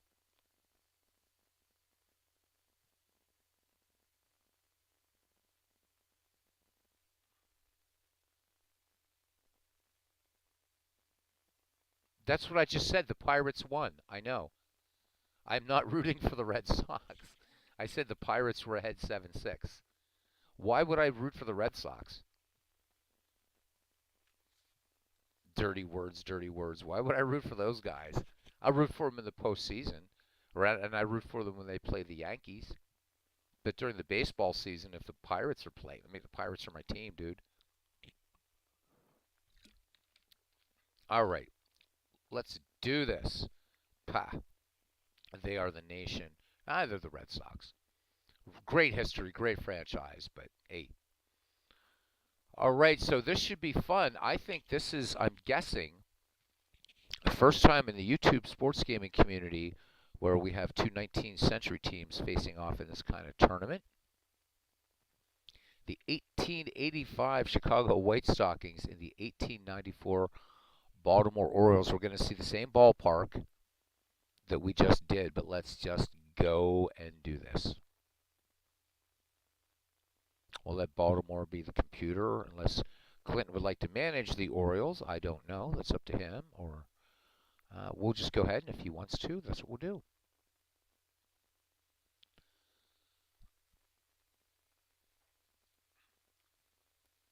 Oh, man, this is great. I forgot. That's right. My favorite 19th century player. Get to see him today. And I know a lot of names on this White Stockings roster. Here we go.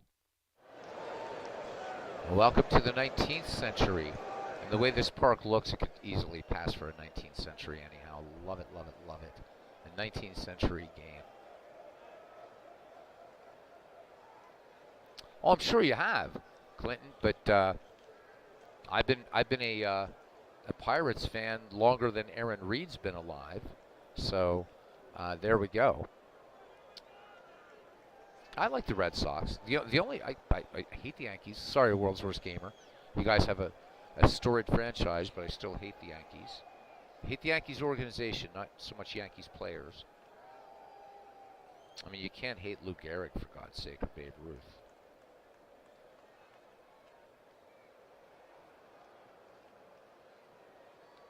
Okay, let the game play. All right, no worries. So let us look at the starting defense. So the 1885 Chicago White Stockings got a bye in the first round. So this is the first time we're going to see them in this tournament, and indeed on this channel. And I've just watched. It's kind of fun because the hardcores are staying in. Viewership just went down by 6. 19th century, everybody's like, I'm out of here, man. So the hardcores are staying in and hanging with us. Well, we should just rename this, not baseball eternally. I'm renaming the channel. We should be like the hardcore baseball nerds or something. I don't know. But anyhow, round the horn from first to third. Cap Anson at first. Fred Pfeffer at second. Could be Pfeffer, by the way. Tom Burns at short. Ned Williamson at third. Abner Dalrymple in left. George Gore in center. No, not the Gore that invented the internet. And Billy Sunday in right field. And Michael King Kelly catching. And on the mound, John Clarkson.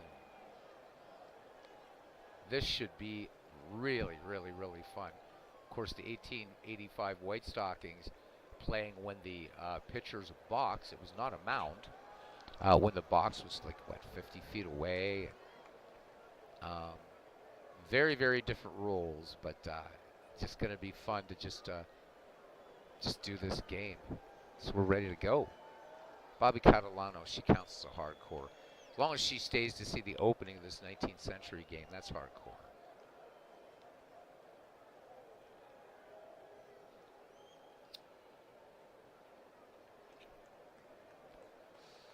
Aaron Reed thanking Bobby Catalano for subscribing to his channel. All right, Joe Kelly will lead it off here for the 1894 Baltimore Orioles. Joe Kelly's been tearing it up in this tournament. He is 6 for 13 with a double, 2 triples, 3 runs batted in, 3 runs scored. And I don't think Joe Kelly made it onto anybody's team in the Howie Shanks League. game time temperature is it seems like we just never left Chicago. And even colder here for this game, 36 degrees. And the wind coming in from right field at 9 miles per hour. But no threat of, we might as well say, snow. John Clarkson ready to work now, and the 1-0 delivery coming to Joe Kelly. Joe Kelly swings, and this one for extra bases into left center. Joe Kelly leads off with a double, and here's John McGraw batting in the second slot. John McGraw, 357 in this tournament, 5 for 14, 3 runs batted in, 3 runs scored, 2 steals. So the 1894 Baltimore Orioles taking care of the 1907 Detroit Tigers in round 1. John Clarkson checks Kelly, the 2-2 pitch. McGraw grounded deep to Pfeffer at second. He fires it on to Cap Anson for out number 1. Joe Kelly moves to third, and here's Big Dan Bruthers. First baseman also having a hell of a tournament, hitting 357. He's 5 for 14 overall with a run batted in, 2 runs scored. Clinton Park says Beatles thinking about putting the 1894 season in Digital Diamond Baseball and play as Status Pro. He has his own deck of fax action cards. He has his dice to use. I think that would be great. I think that would be fantastic. I definitely, I think that would be such a fun project. Jackass Whiskey and Pinto Beans reading one of the great Irish writers. In my opinion, James Joyce is just one of the greatest of all time. He's reading Finnegan's Wake. Jumping in on the deep end with Joyce. I mean, I've more power to you, Jackass Whiskey and Pinto Beans. I always tell people, I always advise people, I should say, that if you're going to read James Joyce, start with Dubliners. But good luck with Finnegan's Wake. It's quite a book. I read Joyce. When I read Faulkner, I've often wondered if William Faulkner was at all informed by the works of James Joyce, because there is a certain, especially with Sound and Fury, I always got that sense as I was reading Faulkner that maybe reading some James Joyce or what have you. But Finnegan's Wake, yeah, might as well jump in on the deep end. Why not? Of course, there's also Ulysses as well from James Joyce. So, and how many sports channels on here do people even talk? We've talked about F. Scott Fitzgerald here, Hemingway. We've talked about Tolkien, James Joyce. We've talked about Chaucer. And this is a baseball channel. I love it.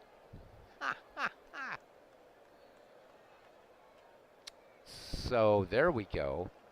Clinton Parks, big Yeats and Keats. Absolutely. William Butler Yeats is my favorite poet. And I love the work of John Keats. I prefer Lord Byron, but John Keats was an amazing poet. I'll never forget Tolkien. Never, ever forget J.R.R. Tolkien. No way. Oof. All right. So anyhow, see now this could be a book chat. So Rube Waddell could get, he could become distracted by puppies and toys and fire engines. People start talking about literature, especially capital L literature in here, and this game will never get done. So I got to get back to game action. Clarkson works from the stretch to Big Dan Bruthers. Here's the 1-0 delivery. Bruthers swings, base hit to right. Billy Sunday up with it. Bruthers making the wide turn at first. Joe Kelly will score on the Bruthers single. So an RBI, and Baltimore jumping out and picking up the first run of this game in the top of the first. Wee Willie Keeler, 7 for 14 in the tournament. So these Baltimore hitters really feasting on the Detroit pitching in the first round. Keeler with an RBI and a run scored. 7 hits, including a double and a triple. Clarkson checks Bruthers at first. Bruthers on the move. Kelly guns, and this one, I have no idea. So King Kelly losing. Okay, we're going to have to, I have no idea what the hell just happened here, but Willie Keeler's going to third. We'll get you caught up in a second. The tag by Williamson, and I guess it looked like it was an errant throw from King Kelly, but I think it's game is saying triple. So it's 2-0 Baltimore. We know that. Let's see, because that was a chalkboard weirdness. Okay, Keeler to face Carl Clarkson. Runner first. Clarkson keeps an eye on the runner at first. 1-1 count. Okay, so Bruthers was going for second. Hard grounder on the right side. Fair ball. Double. Down in the corner. Gets to the wall. Dan Bruthers scoring. Boom, boom, boom, boom, boom, boom, boom. Okay. All right, so that's... I thought it was just the chalkboard being weird. But it was a successful hit and run. And 2 runs in for the Orioles here. That was crazy. Jackass Whiskey saying that his favorite poet is Dylan Thomas. Excellent choice. Wee Willie Keeler at third, 1 out. John Clarkson to deliver to Steve Brody, hitting .231 to turn it, and he strokes one to right, going for 2. The tag by Burns, not in time. Steve Brody picking up the RBI double, and the 3rd Baltimore run is in. And here's a very, very young look at Huey Jennings. God, looks like a little kid there, doesn't he? So Huey Jennings to face John Clarkson, and Clarkson just having a very, very bad time of it here in the top of the 1st in Chicago. Clarkson sets and fires the 1-2 delivery to Jennings. Jennings swings fly ball to center. Back on it is George Gore. He makes the catch. Steve Brody will tag and hold at second. 2 down here in Chicago for Wilbert Robinson. So Robinson, not so much of a good series against the Detroit Tigers in round 1. He hit only 167, 2 for 12 with a double. Did bat in 3 and scored twice. John Clarkson's 3-1 to Wilbert Robinson. Brody on the move, base hit to right center. Gore and Sunday converge. Brody rounds third, and he will score the 4th Baltimore Orioles run. Ooh, this is looking scary here. And here is Heine Reitz. Heine Reitz went 5 for 13 against the Tigers with a double, 5 ribbies, 5 runs scored, including 2 steals. Wilbert Robinson at first. Robbie back in the day pilfered a few. In 1894, stole 12 bases. So these teams 9 years apart from each other, just 9 years apart. Clarkson throwing over.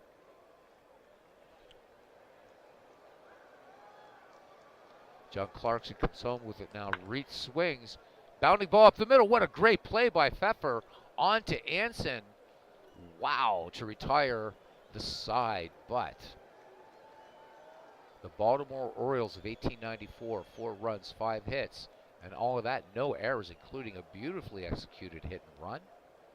And after 1/2 inning, the Baltimore Orioles of 1894, 4, and the Chicago White Stockings of 1885 come into bat. So let's look at the starting defense here for the 1894 Baltimore Orioles. At first base, Dan Bruthers. At second, Heine Reitz. At short, Huey Jennings. At third, Little Napoleon, John McGraw. In left field, Joe Kelly. And center, Steve Brody. And in right, Wee Willie Keeler behind the dish. Wilbert Robinson, and on the mound, Sadie McMahon. Sadie McMahon won his game against the Detroit Tigers. Pitched a very, very good game and a wild game 1 against the Tigers. And George Gore will lead it off in 1885. Boy, I love saying that. In 1885, he hit .313, 5 home runs, 57 ribbies. Sadie McMahon has finished with his warm-up pitches. There's a look at Sadie. And here is the delivery. Gore swings in the first pitch, and this one stroked right for extra bases. Keeler going in the corner to get it as Gore heads to second.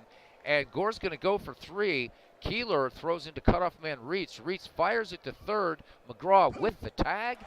Not in time. Leadoff triple for the White Stockings here in the bottom of the 1st. And the White Stockings, no relation at all to the White Sox, by the way. And here is Cap Anson, considered probably the greatest player in the 19th century. Also, one of the biggest arseholes in the 19th century. Largely responsible for the gentleman agreements that would lead to the segregation of baseball. And largely because of Anson, Moses Fleet Walker, and his brother Welday, their careers kind of ending peremptorily. So Gore at third, Sadie McMahon from the stretch in the 0-2 to Cap Anson. Anson swings, long fly ball to right, going back on it is Keeler.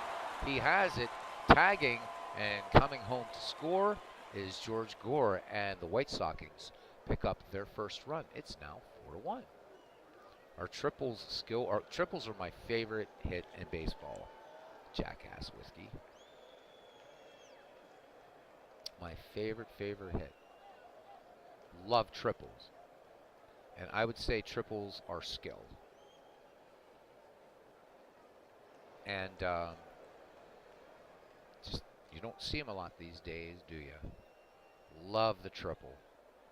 Love it, love it, love it. So anyhow, here he is, Mike King Kelly, 288 hitter in 1885, 75 runs batted in, 124 runs scored, 7 triples for King, and 24 doubles. King Kelly's base running exploits spawned a song, Slide, Kelly Slide. I want to find a recording of that. I've got to find a recording of it. Sadie McMahon winds and fires the 1-1 delivery to King Kelly. Chopper to first. Dan Bruthers has it. He'll take it to the bag himself for out number 2 in this battle of 2 great 19th century teams. And here's Abner Dalrymple. If that isn't a name from the 19th century, I don't know what is. So Abner in 1885 hit 274, 27 doubles, 12 triples, 11 home runs. So a bit of a slugger was Abner, I should say. You notice no stolen bases for the 1885 Chicago White Stockings. It's not because they were slow.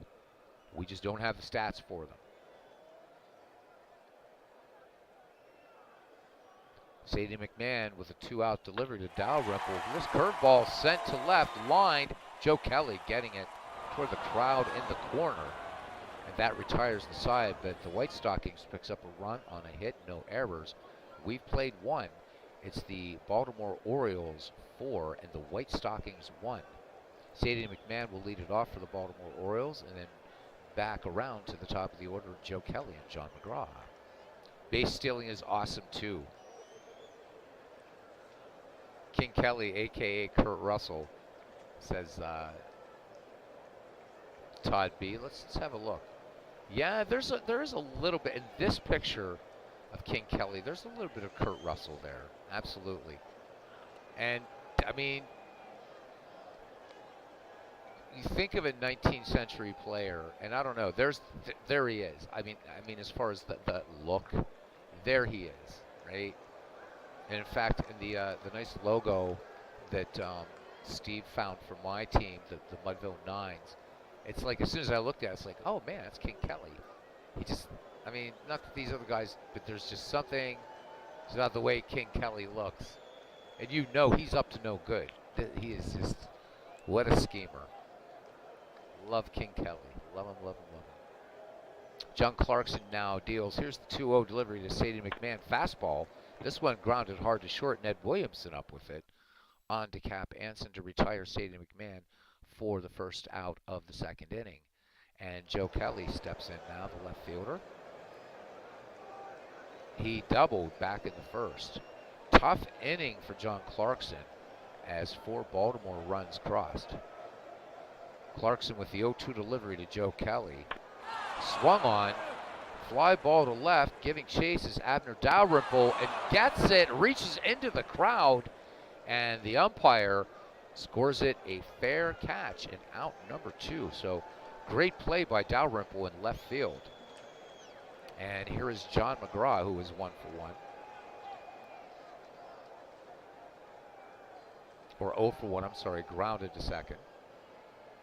John Clarkson, the 0-1. McGraw swings, base hit right field. Billy Sunday has it. John McGraw making the turn at first. He will hold. So really, really good range for these White Stockings, the outfield, and Dalrymple, Gore, and Billy Sunday. And pretty tough infield at third and second. Williamson and Pfeffer each rated a 10. Big Dan Bruther's always a dangerous bat up there. 2 down. He is 1-for-1 RBI single, scoring Joe Kelly. Mike Kelly flashes the sign to John Clarkson. Here's the wind. Oh, throw over. John McGraw back safely. And there's Christopher Slovic. Nope. Bobby, one Kelly is K-E-L-L-E-Y. Another one's K-E-L-L-Y. Michael King Kelly, heavy drinker. Drank himself to death before age 40. So good to see Christopher Slovic. World's Worst Gamer says that he tells me I love triples and he loves homers. There's nothing wrong with home runs. There's something about somebody tearing around the bases heading for 3 that is just amazing to me. But nothing wrong with home runs. Clarkson throws over, trying to keep McGraw honest. McGraw into his lead at first again. Clarkson brings it home to Dan Bruthers. The 1-0 delivery. Bruthers swings, base hit. This one into left field. Gore and Dalrymple converging. Gore has it and gets it into the infield, and John McGraw moves to third. Runners to the corners, 2 down for wee Willie Keeler, who's 1-for-1. RBI triple scoring Dan Bruthers back in the first. Clarkson brings it home to Keeler, the 1-1 delivery. Keeler pops this one high in the infield, and Burns and Pfeffer converging on it, but Burns will take it. Oh, Burns drops the ball. So Tom Burns drops the ball out there, and that E6 scores John McGraw. Let's look at the video replay on that one again, baseball fans. So this should have been routine. Burns, now again, remember in the 1880s, these guys aren't wearing baseball gloves. But still, high pop to short, and Burns drops the ball. McGraw was coming down the line, so it's now 5-1 Baltimore over the White Stockings. Steve Brody is 1-for-1. Dan Bruthers is at second. Wee Willie Keeler at first. Steve Brody, RBI double scoring Keeler, making it 3-0 Baltimore back in the first. John Clarkson's 0-2 delivery. Fastball to Brody. Brody swings, chops this one to short. Burns to Anson for the 6-3 putout. Side retired. So a little bit of a quieter inning for John Clarkson. There's only 1 Baltimore run scores on 2 hits and 1 error. We go to the bottom of the second, and it's the 1894 Orioles 5, the 1885 White Stockings 1. Small ball all the way, says cousin Ken Castro. Ned Williamson leads it off. I think I have him on my. Yes, I do. I have him on my Howie Shanks team. Williamson, 238 hitter in 1885. 45 runs batted in for him. Sadie McMahon has neither walked. Well, now he has walked his first batter. So Ned Williamson aboard, and I'm guessing that action piece. I guess there's not really any way to kind of extrapolate for steals. I don't know if Ken would know if there's any. I mean, this wasn't a stat, I guess, that was kept in the 1880s or something. Just curious about stolen bases and whether we'll ever see something like that. When were stolen bases starting to be kept as a stat? And of course, there were different rules for stolen bases in the 19th century as well, pre-1893. So just curious, baseball scholars. and especially Ken Castro being our 19th century guru. So Tom Burns hit 272 in 1885. Oh, okay, so he says 1887, both Clinton and Ken saying, and Clinton, no slouch with 19th century either, both saying 1887. Thank you, Cousin Ken, for getting up there quickly with that. Hence the no stolen bases. I wonder if there's a way, though, that they could kind of extrapolate based on past seasons or something. It'd be nice to see how that works, because you can't really steal with these guys. Or you're just taking a risk, I guess. I don't know. Anyhow, Sadie McMahon will deal to Tom Burns. And there goes Williamson. Just as I say, no steals, the throw down. And Ned Williamson has a stolen base. So there we go. We at least know that Ned Williamson has stolen a base. So Chicago with a runner in scoring position. Yep, no gloves either for Tom Burns. Exactly. Tom Burns back in the box. The 0-1 from Sadie McMahon. Burns. This curveball missing by Sadie McMahon, high and away. So Burns draws the walk, and the White Stockings with 2 aboard, nobody out for Billy Sunday. Billy Sunday, probably the most appropriate surname for a player. Billy Sunday would go on to be an evangelist. So Billy Sunday in 1885 hit 256, 2 home runs, 20 ribbies, 3 triples, 3 doubles. Sadie McMahon's 0-1 pitch to Sunday. Fastball stroked into right. Base hit. Sunday picks up the double and an RBI. And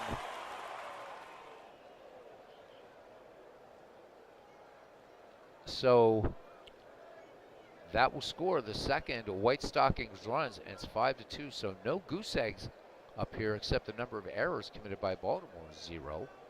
Sunday at second, Burns at third, and here's Fred Pfeffer. He hit 241 in 1885.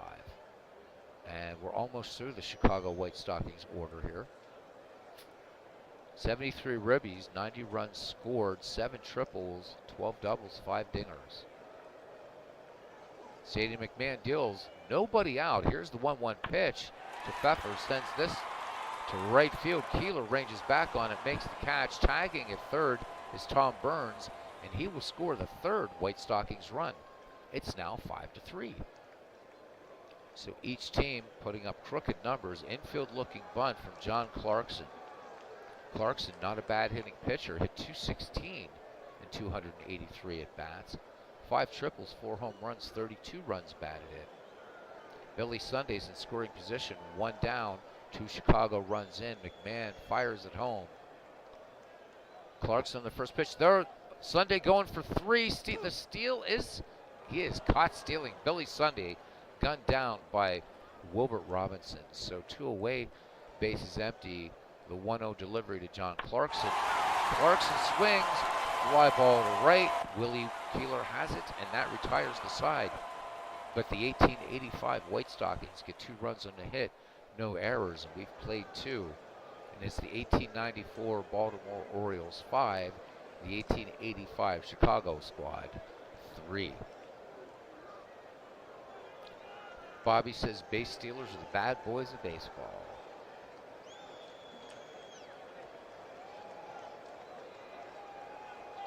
And World's Worst Gamer, he's still trying to work some trades here for the Howie Shanks League. Lieutenant Ken Castro, he says, Ernie Banks can't bunt. Trade him to me.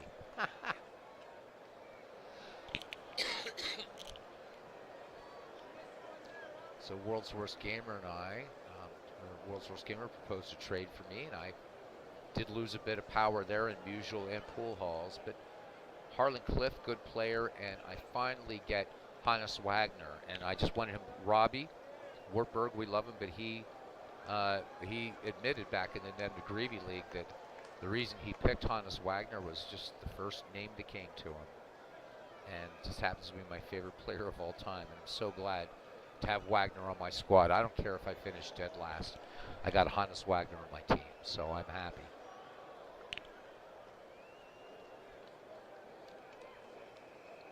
Huey Jennings is 0 for 1. And he'll be followed by Wilbert Robinson and Heine Reitz. Huey Jennings fly to deep center back in the first. John Clarkson, no strikeouts, no walks. He's given up 5 runs thus far, and there's a base hit into left by Huey Jennings. So that is hit number 8 for the Baltimore Orioles. Jennings aboard. Stole 37 back in 1894, and here is Wilbert Robinson. RBI single scoring Steve Brody back in the first. Clarkson throws over, Jennings is back. Ooh, wait. No, they got him. Jennings was caught napping. So nice throw by John Clarkson. Late call by the umpire, but Cap Anson's tag in time. So Huey Jennings will go back onto the bench. No dugouts here, benches.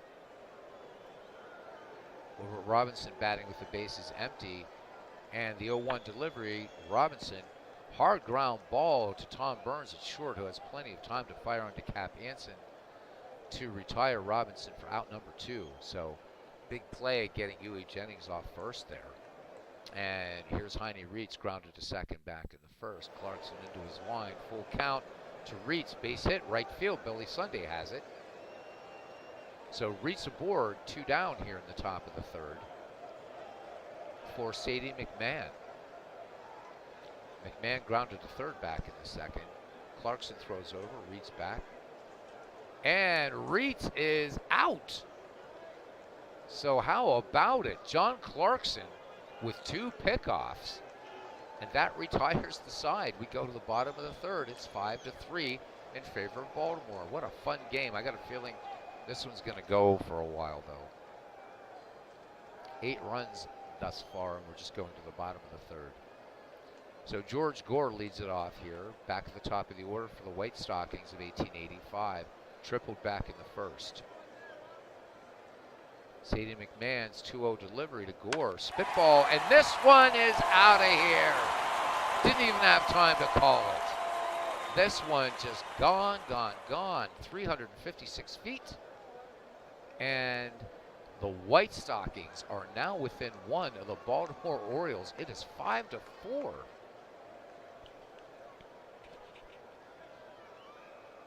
And Cap Anson 0 for 1.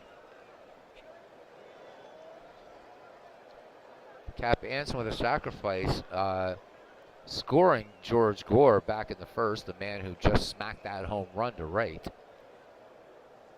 Sadie McMahon touched up here, deals to Cap Anson, the 1-2. Anson base hit to right, and here come the White Stockings. The tying run now on first base for Chicago, and here's King Kelly. Kelly would eventually be traded to Boston, much to the chagrin of Chicago fans.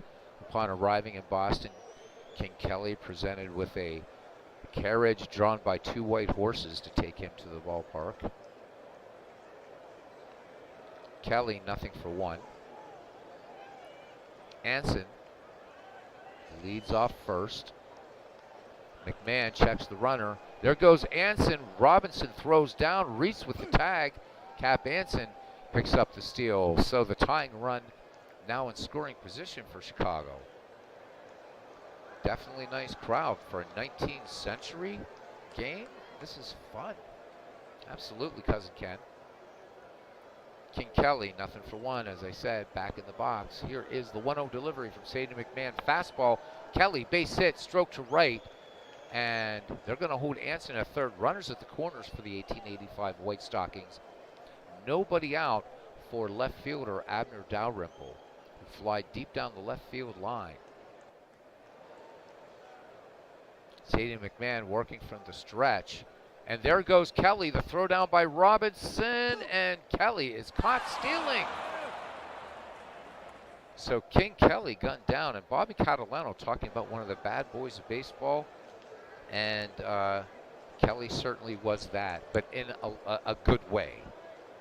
In a good way. I think Bobby Catalano would like knowing more about the exploits of King Kelly. She talks about base stealers. Kelly would frequently, back when Kelly was playing, Bobby, they would have one umpire. And when the umpire was sort of distracted, Kelly was on first. Um, Kelly understood his geometry very well, right? The shortest distance between 2 points is a straight line.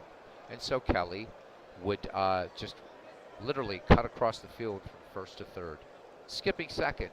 So you gotta love the affable Irishman who was once very, very upset when Pinkerton detectives said that Kelly was drinking lemonade in a pub at 2 a.m. And King Kelly responded to the charges by saying it was straight whiskey. He would never drink lemonade at 2 a.m. Anson at third, one away. Here's the 0-1 delivery to Abner Dalrymple. Dalrymple lines to center, and Steve Brody making a diving catch on that play. Anson not able to advance, 2 down for Ned Williamson. Williamson walked back in the second. McMahon from the stretch, the 3-0, and Williamson's going to take the trot down to first for another walk. Just 3 walks by Sadie McMahon. And here's Tom Burns, walked in the second. Would like to redeem himself on that error. McMahon deals. Burns cuts on this one, grounded to short. Jennings has it on to Dan Bruthers to retire Tom Burns and the White Stockings. But 1 run, 3 hits, no errors. We've played 3 here at the West Side grounds. Baltimore 5, Chicago 4.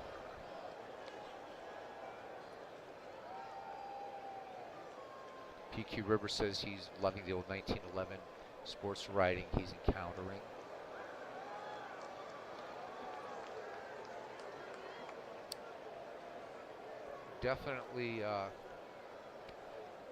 Definitely some florid prose. In fact, we used ChatGPT the other night to try to sort of mimic that. It was kind of fun. But to read the way that they wrote that, good stuff. Loved Ring Lardner from back then. He had some great, Huey Fullerton, of course. Great sports writers back in the dead ball era. Ring Lardner, unfortunately, becoming quite disenchanted with baseball after the 1919 Black Sox scandal. Clarkson now delivers to Sadie McMahon. The 0-2 chopped to short. Tom Burns sets and throws on to Cap Anson to retire McMahon for out number 1 here in the top of the 4th. Joe Kelly now to bat. Joe Kelly is 1 for 2, doubled in the first and flied out very deep down the left field line back in the second. John Clarkson's 1-2 delivery to Joe Kelly. Kelly sends this one high to right. Billy Sunday running back on it and makes the catch. 2 up, 2 down here in the Baltimore 4th for John McGraw, who is 1 for 2. John Clarkson's 1-2 delivery to Little Napoleon. This curveball bounced up the middle. Pfeffer has it at second, on to Anson at first for the 4-3 put out to retire the side. We go to the bottom of the 4th inning. The score remains 5-4 in favor of the Baltimore Orioles. 2 up, Billy Sunday, who is 1 for 1 in this game. RBI double, scoring Ned Williamson. Sadie McMahon with 3 walks in this game. Chopper by Sunday to first. Bruthers to McMahon covering to retire Billy Sunday for out number 1. And Fred Pfeffer. So good chat going on. Good crack, as Aaron Reed likes to say, picking up a bit of Irish there. Eringo Bra. Sadie McMahon sets and delivers to Fred Pfeffer. Here's the 0-2 delivery. Spitball. And this one smacked up the middle behind you. Reach ranging to his right. Fires it on to Dan Bruthers. And that is out number 2 in the game. Or in the inning, I should say. John Clarkson, nothing for 1. Clarkson thus far picking off 2 runners consecutively in the festivities here. And I'm sure Dryden and Cy will be covering that in the Trib, had they been writing in the 1880s. Don't think they were. Maybe they were. McMahon deals to Clarkson, the 2-0. Clarkson, hard ground ball to third, but McGraw playing it beautifully onto Dan Bruthers to retire Clarkson in the side. And we go to the 5th. 1894 Orioles 5, 1885 White Stockings 4. Dan Bruthers, Willie Keeler, and Steve Brody will bat now for Ned Hanlon's squad.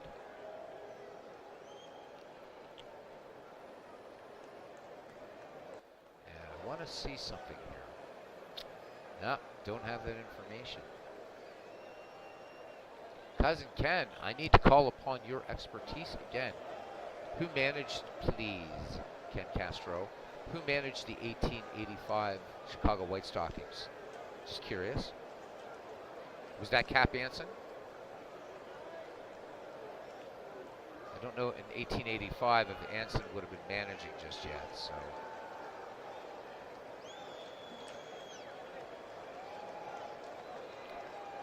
Dan Bruthers a perfect 2 for 2, including an RBI back in the first. John Clarkson's 1-2 delivery to Bruthers. Bruthers hits this one, and this one just over the Chicago Tribune wall in right field, and Baltimore now leading 6-4. Okay, so Clint Park says it was indeed Cap Anson. Okay. So I was like, oh, okay, nice. I mentioned Cap, but I didn't think he was managing yet, but player manager, of course. Thank you, Clint Park. So Cap Anson versus Ned Hanlon here. 2 home runs in this game. George Gore and Dan Bruthers. Wee Willie Keeler, not known as a home run hitter, 1 for 2. And a pair of RBI in this game. So Wee Willie having a good day. John Clarkson kicks and fires. And Keeler bounces this to first. Cap Anson takes it to the bag himself after taking a step and a half. 1 down here for Steve Brody. RBI double. Clarkson's 0-1 to Brody. Curveball. This one to first. Anson cannot hold on to the ball. He keeps Brody at first. So that's an error on the White Stockings. They're second. And a runner on first and 1 down. Oh, I do, Clinton. Just sometimes you'll duck out, and I won't know. But yes, thank you, of course. Not saying you don't know your baseball. I know you do, buddy. I just think of all of us here. Ken's probably read more 19th century. He's probably forgotten more, I think, than any of us know. But I don't doubt your baseball knowledge at all, Clinton. All right, Huey Jennings is 1 for 2. Steve Brody aboard at first. 42 steals in 1894, so he's got some wheels. Baltimore making some noise here in the 5th with that home run by Dan Bruthers. Clarkson throws over. Remember, Clarkson has caught 2 napping. Clarkson brings it home now. Jennings swinging on the first pitch, base hit into left field. Gore and Dalrymple converge. Gore up with the ball to throw to third. Williamson's tag. And Steve Brody is... This one gets away from Williamson giving chase. And in to score is Steve Brody. So it is now 7-4 Baltimore. This is a wild one. 11 runs. 11 runs in this game. 7 by Baltimore, 4 by the White Stockings, and we're only in the 5th. Huey Jennings at third, still only 1 down. Clarkson starting to think that this is going to be a repeat of the first inning. Clarkson from the stretch in the 2-1 to Robinson. Robinson base hit up to center. That's going to be an RBI scoring Huey Jennings as George Gore gets the ball into Tom Burns. So Robinson on at first, 1 away for Heine Reitz, who is 1 for 2. And again, Reitz having a great tournament. Clarkson checks Robinson at first, brings it home. Reitz swings on the first pitch. Bounding ball to third. Ned Williamson's play will be to first, and it's going to be close. Reitz tearing down the line, but Anson with the long stretch, keeping his foot on the bag to retire Reitz for out number 2. Wilbert Robinson moves into scoring position at second. 3 in here for the Baltimore Orioles. It's 8-4 now. And Sadie McMahon, nothing for two. John Clarkson with the 1-2. Robinson on the move. McMahon chops to second. Pfeffer up with it on to Anson to retire the side. However, the 1894 Orioles, 3 runs, 3 hits, 2 errors. We go to the bottom of the 5th, and it is 8-4. George Gore will lead it off. George Gore with a home run in this, or a triple and a home run. Cap Anson and King Kelly to bat for the White Stockings here in the bottom of the 5th. This is a wild one. No finesse in this game at all. However, no Baltimore errors, but as you would expect, and it doesn't mean a poor team, the White Stockings with 3 errors. So actually pretty good, I guess, really a second thought. Just 3 errors in this game so far. Sadie McMahon's 3-0 delivery to George Gore, who's 2 for 2. And McMahon wasn't even trying to pitch fine around Gore, so 4-pitch walk. Deciding to put the man on who has a triple and a home run in this game. And he'll face Cap Anson, who's 1 for 2. But Anson with a sacrifice RBI back in the 1st. Gore into his lead at first. McMahon checks the runner. And he deals fastball to Cap Anson, base hit to right field. Keeler up with the ball. Gore rounding second, and they're going to hold him at second. So here come the White Stockings now. The potential run number 7 at the plate in King Kelly.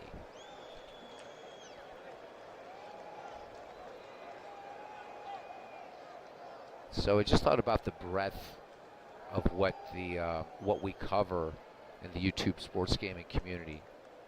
Robert's playing teams from 1988, and I'm playing a team from 1885. So you just gotta love it. You gotta love it, man. And 1988 seems like ancient history now.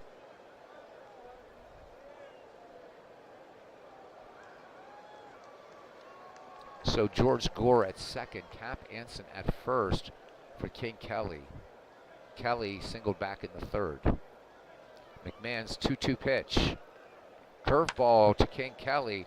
Bounding ball to short. Jennings to Reitz on the pivot to Bruthers for the double play. And George Gore will make it to 3rd. So White Stockings, potential 5th run, 90 feet away at 3rd base for Abner Dalrymple, who's sporting an 0 for 2. Sadie McMahon with a 2-0 delivery to Dalrymple. And this one, hard hit to Sadie McMahon, a comebacker to the mound. McMahon cannot hold on to it. Dalrymple is safe, and the run scores, and it's 8-5. Oh, I missed your glove. Oh, I didn't know you wanted to manage this one, Ken. Holy shit. All right, I'll look for it from now on. I didn't know. I thought you were going to be wanting to manage the Grays, but I will look for it. I'm sorry, buddy. I am really sorry. So Robbie Cricket is probably, well, I mean, MV could correct me, but for a very, very long time, at least, the national game of the United Kingdom. It's also used in the Caribbean and India, in parts of South America, particularly Suriname. One of the forerunners of baseball. It's a fun game. I got to see cricket matches in Europe and in the United States. When I was an undergrad and an employee at Penn State, we had cricket pitches. And I used to, on nice spring and summer days, I would walk to work and walk home. And when I was at the end of the work day, if they were playing cricket, I would sit and watch a few innings. In fact, that's where baseball gets innings, is from cricket.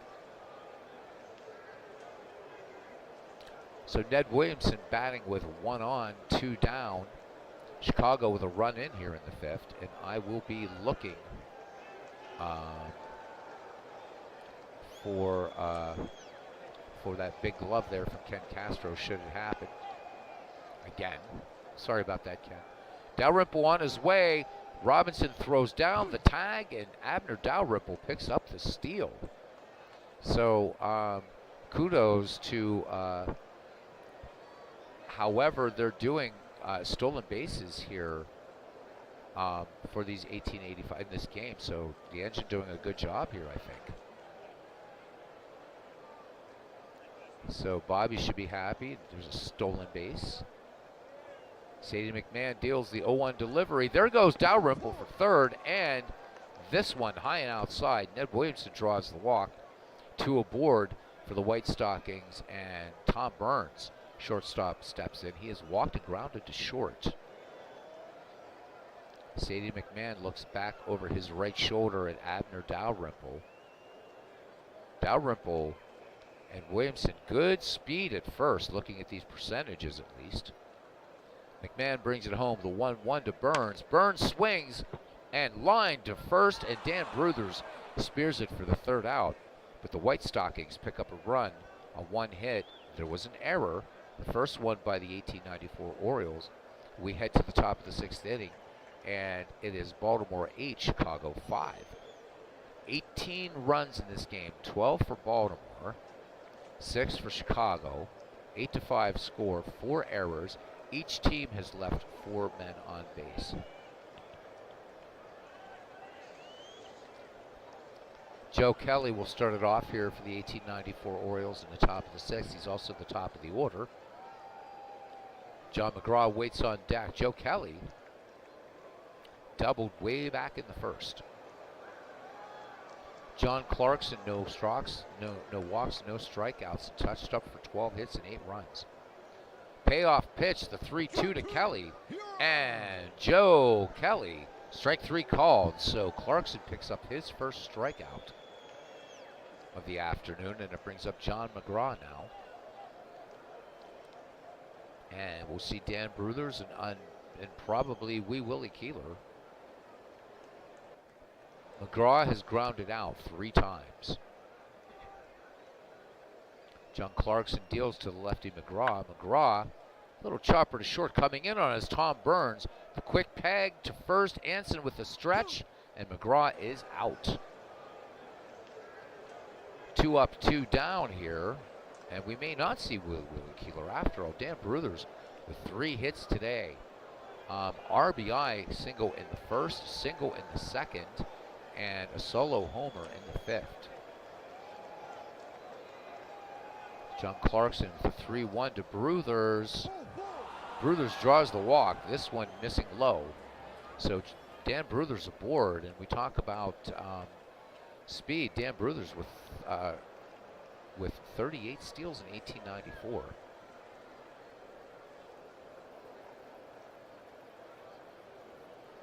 Talking about Lou Brock and Ricky Henderson and Ty Cobb, talking about steals.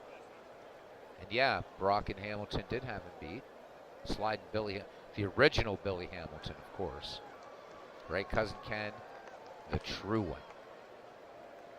Ken Castro says, stealing is to him what triples are to me. Absolutely. And I love steals. And what we had a double steal. Was that first game we had a double steal? Or no, that was this one. This game we had a double, I think it was this one, a double steal. That was fun. Clarkson throws over. Bruthers back in plenty of time. Keeler digging in again on the left-hand side. The 1-2 delivery. And Keeler chops this one to short. Burns is going to go to first, and they just get Wee Willie Keeler. No runs, no hits, no errors. Bottom of the 6th, it's the Orioles 8 and the White Stockings 5. Billy Sunday will lead it off for Chicago, followed by Fred Pfeffer and John Clarkson. Billy Sunday, RBI double, scoring Ned Williamson back in the 2nd. Sadie McMahon deals.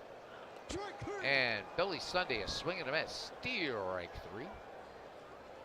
Sadie McMahon bringing a little fastball there. 1 down for second baseman Fred Pfeffer. Nothing for 2. Sacrifice scoring Tom Burns in the 2nd. McMahon toes the rubber, the 2-2 to Pfeffer. Solidly stroked base hit up the middle, past under the gloved hand of Heine Reitz. So Chicago picking up its 7th hit of the game. And Pfeffer, good speed there. Again, looking at the percentages here, at least.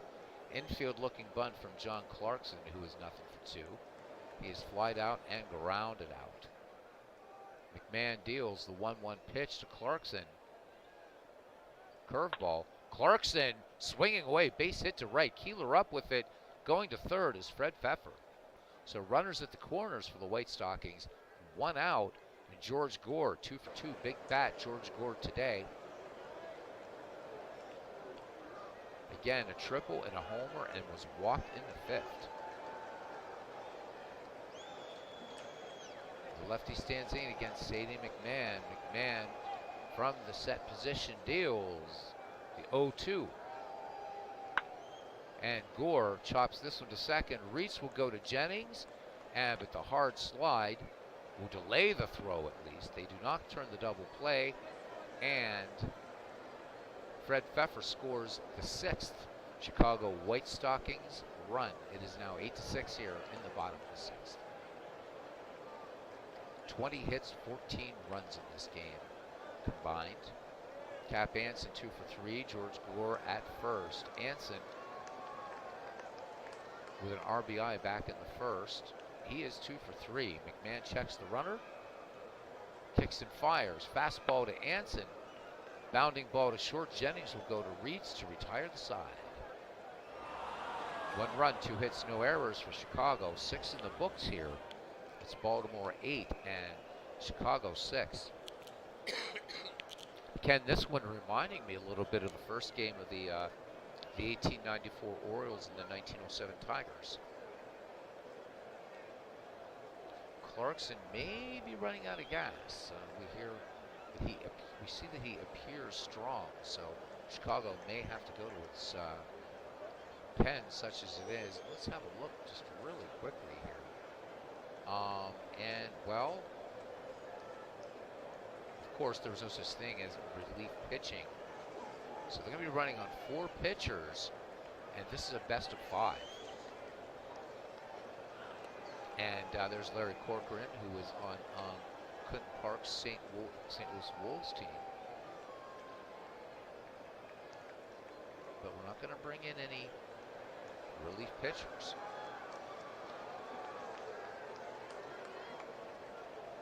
Steve Brody, 1 for 2 in the game. He was safe in an errors last time up. John Clarkson with a couple rocky innings, namely the 1st and the 5th. 7 runs in those 2 innings. Steve Brody swings, gets a bunt down. Williamson charging in from third, fires on to Fred Pfeffer, covering at first. 1 out. Great play by Ned Williamson, anticipating the bunt from Brody and charging on the pitch. Brody was not showing any bunt, but Huey Jennings now, he is 2 for 3. John Clarkson with the wind and the 1-2 delivery. Curveball to Jennings. Jennings swings, base hit to left. Dalrymple has it. Jennings aboard as the ball comes into Tom Burns. Wilbert Robinson 2 for 3. Huey Jennings with wheels. 27. I'm sorry, is it 27? 37 steals in 1894. Mea culpa. John Clarkson with the 2-1 delivery to Wilbert Robinson. Here the pitch. There goes Jennings. The hit and run was on, but Wilbert Robinson fouls this one to third base side. Jennings back to first. Count even on Wilbert Robinson. John Clarkson winds and throws over. Jennings watching Clarkson very closely, who has 2 pickoffs in this game. Jennings back ahead of the Anson tag. Kelly sets up. Clarkson with the 2-2 to Wilbert Robinson. Curveball. This one chopped up the middle. Pfeffer to Burns to Anson for the twin Kelly, ending the inning. Middle of the 7th, listening to a song that wasn't written yet. It's 8-6.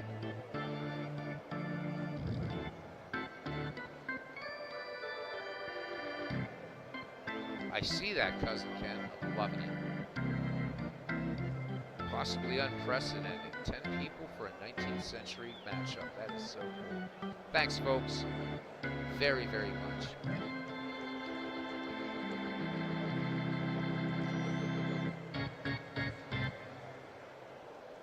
All right, bottom of the 7th action here in the 19th century. King Kelly will lead it off here for the Chicago White Stockings of 1885. King Kelly is 1 for 3 on the day. Sadie McMahon with 1 strikeout and 5 walks.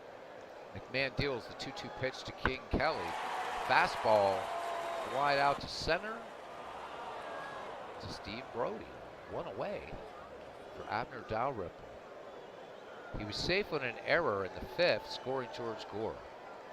George Gore having a very, very good game for these White Stockings. Sadie McMahon deals count even on Dalrymple, and this one a swing and a miss. So that's Sadie McMahon's 2nd strikeout. 2 down for Ned Williamson. Ned Williamson has walked all 3 times at bat. Sadie McMahon sets and fires the 2-1. Curveball to Williamson, and Williamson gets his bat in the ball this time. Long fly ball to center field, but Steve Brody making a running catch toward his right. So the White Stockings go in order, and we go to the top of the 8th inning.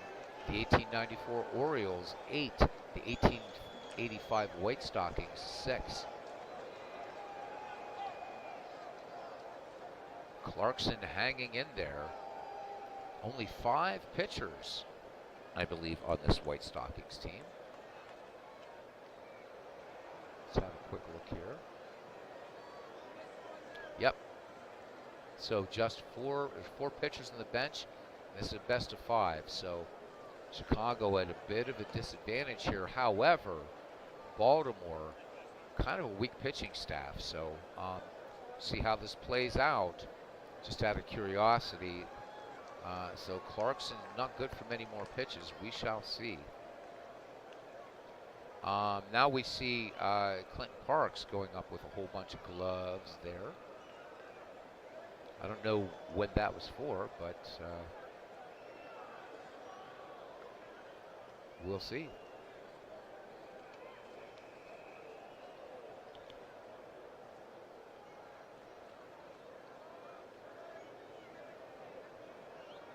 This is, okay, this is lagging way behind.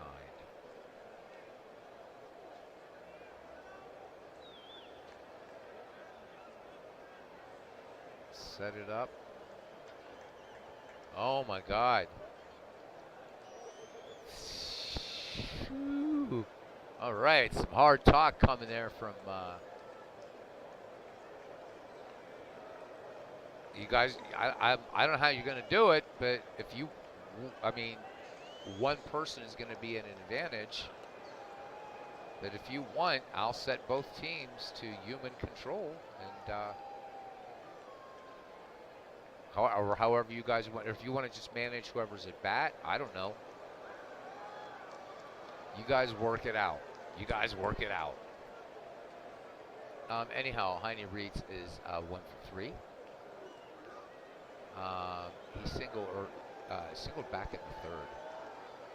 John Clarkson with payoff pitch to Reeds. Reeds, waves at this one, and that one is strikeout number 2 for John Clarkson. 1 away for Sadie McMahon now. Okay, so Ken will take Chicago. All right, so when Chicago's up, you'll be managing. Should be an interesting inning. Couple innings here. John Clarkson now to face his mound opponent, Sadie McMahon. Clinton Parks says that Ken would take the Lions over the Christians. I take the Lions over some Christians, that's for sure. So Sadie McMahon has grounded out to 3rd, short, and 2nd. Clarkson would love to see him ground out to 1st, just because. John Clarkson deals the 0-2 to McMahon. McMahon's going to ground this one to 3rd. Ned Williamson up with it. On to Cap Anson to retire McMahon for out number 2. And here is Joe Kelly. We're back at the top of the order for the Orioles. Joe Kelly is 1 for 4 in the contest. John Clarkson fires it in. Fastball swung on. First pitch swinging by Joe Kelly. Sends it deep to right. Billy Sunday, a leaping grab. And huzzahs of appreciation resonate all over West Side grounds as we go to the bottom of the 8th inning. Cousin Ken Castro to manage the Chicago White Stockings, and then Clinton Parks will manage the Baltimore Orioles in the top of the 9th. So Chicago down 2 in the bottom of the 8th, and we will see the number 6, 7, 8 hitters here: Tom Burns, Billy Sunday, and Fred Pfeffer. Tom Burns is nothing for 2. So Ken, just remember the glove, please. Sadie McMahon ready to work now. McMahon has walked 5 and struck out 2. McMahon deals the 1-1 to Burns. Chopper to first. And Dan Bruthers will take it to the bag himself for out number 1.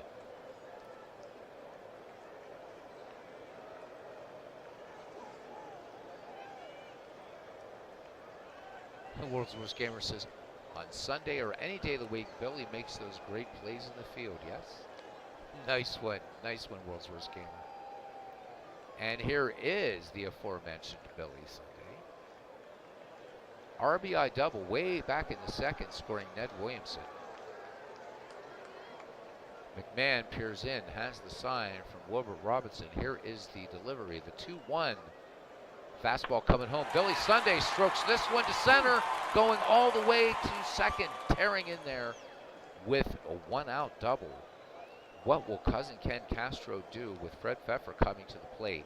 He is 1 for 2. Billy Sunday's in scoring position. We will slow down, and there goes the glove. And while he does this, we'll set options. And, oh, Chicago's already the human. All right. Cousin Ken calling for the hit and run with Billy Sunday at 2nd. Sadie McMahon peers over his right shoulder. Checks on Billy Sunday, who is out there reading from, I believe, the book of Esther right now. Wilbert Robinson sets up. Here's the wind and the 0-1 to Pfeffer. There goes Sunday, and the hit and run seems to have been successful, at least as a sacrifice. So Pfeffer grounds out, and Billy Sunday moves to 3rd, 2 away. The tying run at the plate, and John Clarkson now. Sunday just 90 feet away with potential run number 7 for Chicago.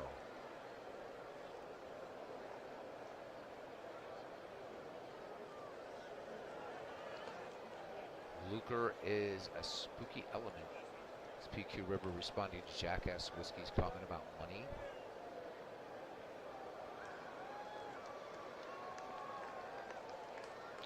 Hit away. All right. Sadie McMahon now working to John Clarkson. The pitcher singled back in the 6th, so he is 1 for 3.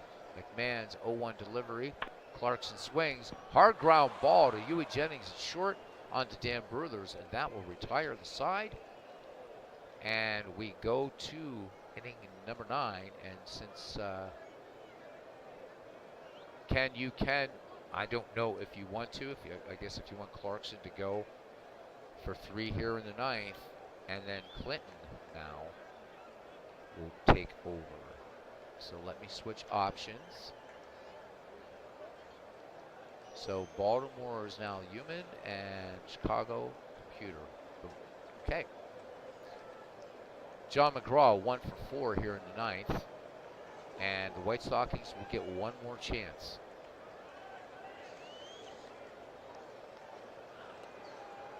You want a lefty? Let's see what you have. Clinton Parks telling Ken Castro, let me show you how it's done, young man. All right, so let's do options, preferences, and human, and play. Let's see who you got on the bench here, cousin. And while I'd love to give you a lefty, guess what? These are all right-handers, and I even have display starters. So you have Jim McCormick, Ted Kennedy, Larry Corcoran, and Wash Williams.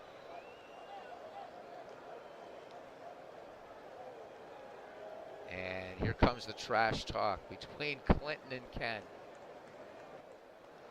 Gotta love it.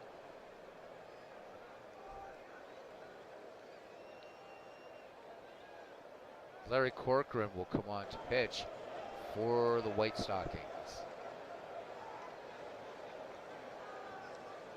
John Clarkson's day is done. We will look at his line, the recap. Switch this back and make Baltimore, or make Chicago the AI.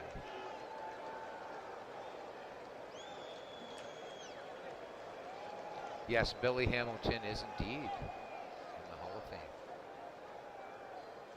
All right, Clinton. Clinton says the master is here.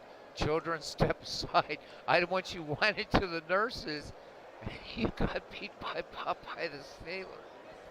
Or went into the nurses that you got beat by Popeye the Sailor. Oh my God. Give me a second here.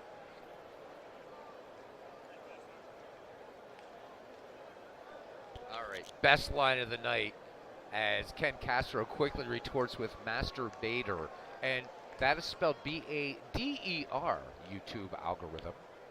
As in, you know, a young master. Yeah. So anyhow. All right, Clinton says, serve it up. Corcoran deals the 3-1 to John McGraw. McGraw swings, bounding ball to first. Cap Anson will take this to the bag unassisted. McGraw is retired for the first out of the inning. And here is Dan Bruthers. A guy you don't want to face at all. Dan Bruthers, RBI in the first, singled in the second, solo shot in the fifth, walked in the sixth.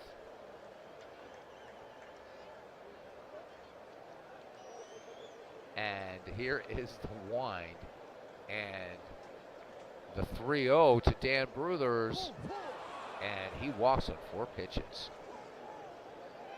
So Dan Bruthers aboard. Larry Corcoran wisely pitching around Bruthers to get to Wee Willie Keeler, a great hitter, but just 1 for 4 today. Bruthers has been a beast. Dan Bruthers with 38 steals. We'll see what Clinton wants to do here. Run and hit. All right, I knew that glove was going to come up. Bruthers with an aggressive lead at first. Corcoran checks the runner and deals to Keeler. There goes Bruthers. Kelly guns it down, burns his tag, and Dan Bruthers is caught stealing 2 away. So the run and hit unsuccessful, bases empty. Keeler waiting for the 0-1 delivery from Larry Corcoran, and here it comes.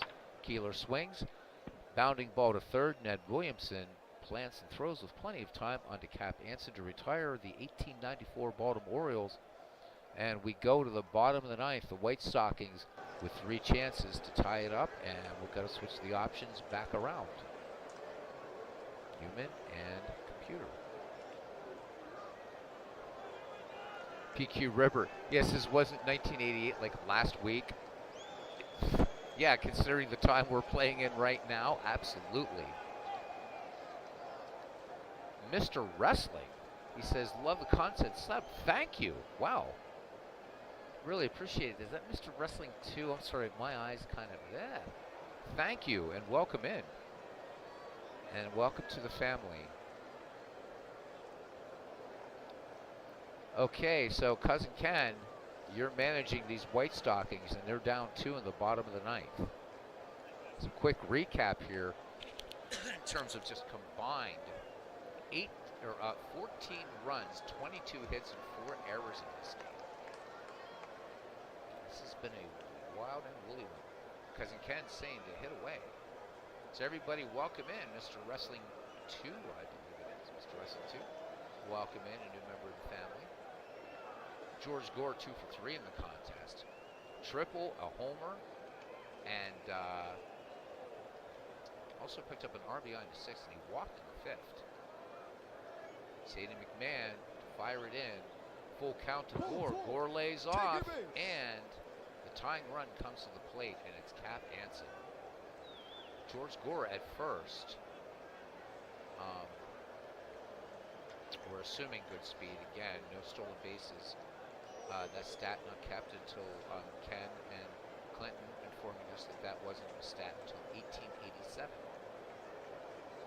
Cap Anson is 2 for 4, and the glove going up for Ken Castro for the Chicago White Stockings in 1885. Mr. Wrestling 2 says he played everything, micro league, but he might have missed wrestling. Hit and run being called here by Cousin Ken Castro. McMahon checks the runner. Robinson set. Sadie McMahon with the 1-1 pitch. Gore off to the races, and Anson fouls this one back. Count goes to 1 and 2. Wait to see if Cousin Ken wants to keep a hit and run of 1 and 2 and nobody out here in the bottom of the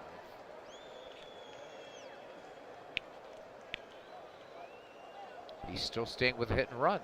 All right. McMahon once more with a check of Gore at first. And there goes Gore, and the hit and run is successful. A solid base hit to right field by Cap Anson. We have a 95% chance to send Gore to third, and I'm going to assume, but we'll wait to see if Cousin Ken Castro is going to say send him. 95% chance. Why the hell not? Absolutely. All right, so Keeler up with the ball, and Gore makes it to third easily. So now it gets curiouser and curiouser here. Hall of Famer Michael King Kelly. Kelly 1 for 4. The tying run at first. Kelly represents the winning run. Once again, the glove going up.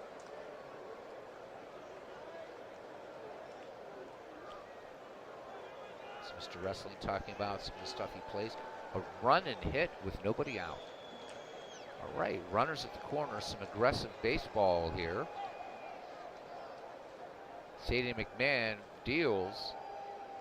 There goes Anson to throw down, and this one not in time. So Cap Anson with the steal. Kelly had nothing he could really swing at, and 2 in scoring position. I'll tell you what I propose sometime between Ken Castro and Clinton Parks, and this might even work for our Howie Shanks League.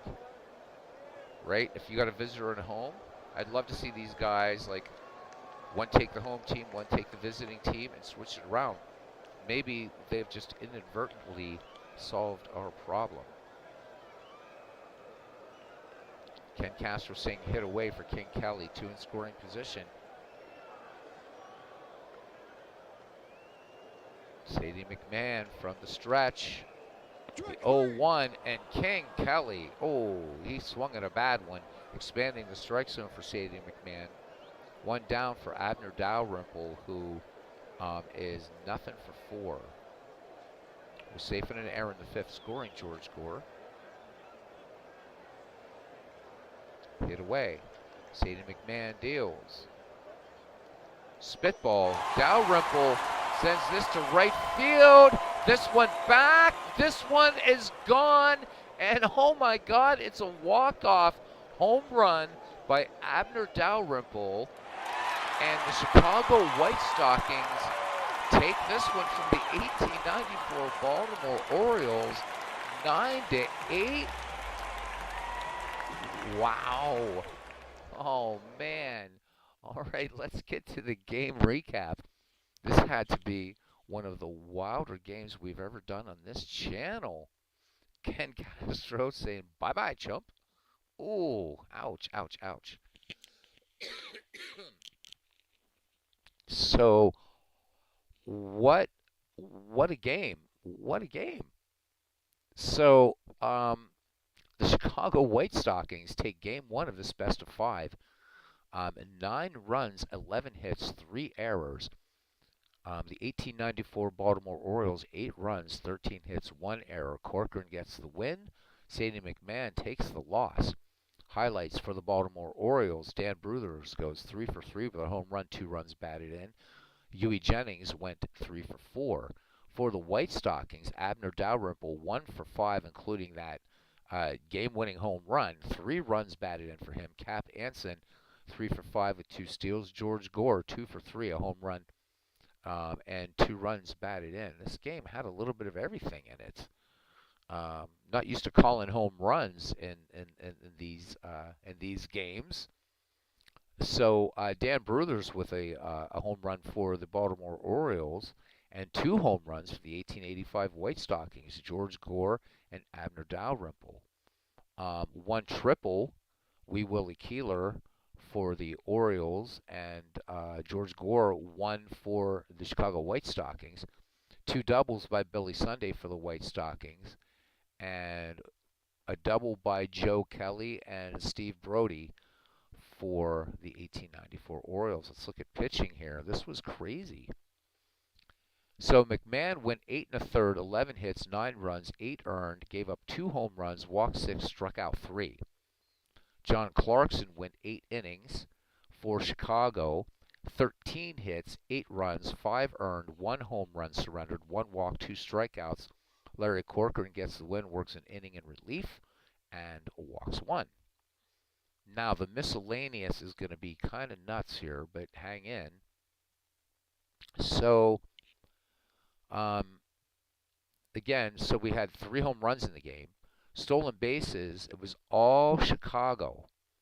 So Ned Williamson, Cap Anson, Abner Dalrymple, and Cap Anson with 2 steals in the game, actually. Sorry about that. And let's see, caught stealing, Huey Jennings and Heine Reeds were picked up by Jock Clarkson. Bruthers was caught stealing. Let me see, what else? And then Billy Sunday and Michael Kelly both caught stealing. Steve Brody picks up his 6th RBI. Actually, we just go through RBIs. We're not going to keep numbers since this is Chicago's first game. So RBIs for Baltimore by Steve Brody, Dan Bruthers, Willie Keeler, and Wilbert Robinson. For Chicago, Cap Anson, Abner Dalrymple, George Gore, Fred Pfeffer, and Billy Sunday. Great plays by Steve Brody, Abner Dalrymple, Fred Pfeffer, and Billy Sunday. Baltimore left 5, and Chicago left 6. Double plays, each club turning 1. Game-winning RBI was Abner Dalrymple, and the MVP, George Gore. I have to agree with that one. Holy holies. So in our doubleheader tonight, we've gotten through Game 1 of Round 2, and our first game, the 1907 Chicago Cubs winning, and now the 1885 Chicago White Stockings. So it's been all Chicago tonight. The next time we play in the KCCL will be the 1909 Pittsburgh Pirates against the 1908 Cleveland Naps. Wow, what was the distance on that walk-off? Oh, wow, I don't know. Can I do? Let me see something. I don't think, because this is a playoff, I don't think I can get, yeah, I can't. There's no game recap because this is played outside of regular season, Mr. Wrestling. I should have kept track, but to be frank with you, I was in shock. I did not expect that, but this is baseball and anything can happen. So, a night for the Windy City in ancient baseball, I guess. Yeah, simply put, he smoked it. Jackass Whiskey says just 24 hours ago he was cool and reading a book. No, Bobby, we're getting 70 degrees here in the Commonwealth all week. No snow here. World's Worst Gamer to Ken Castro saying, Ken, thanks for doing what you do for us. Take care, you'll be fine. I'll send good vibes your way. That's his form of prayer. And that's awesome prayer. So, guys, Ken getting some surgery done. But he'll be back here raising hell. And once again, want to welcome in a new subscriber, Mr. Wrestling 2. Hopefully you'll come back. And it's good to see Jackass Whiskey and Pinto Beans back hanging out with us. We haven't seen him in a while. Next weekend or beginning of next week will be opening night, opening day, whichever, the Howie Shanks Baseball League. I don't know whether that will be my channel, Steve Tate's, or MV's. That is the league for the new guys here. That was an idea by Todd B. that we used a random number generator, Set it up between the years 1880 and 2022. Each manager would, as his turn would come up, the random year, right? We'd bring up a random year. You had to draft a player from the year. So it truly does cover the entirety of baseball history, but so many great players not in it, which is really fantastic. It's going to be a wild ride, and hope you guys can join us for it. I think it's going to be a lot of fun.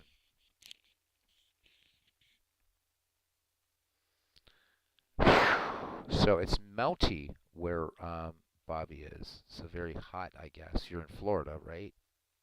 So it's melty there.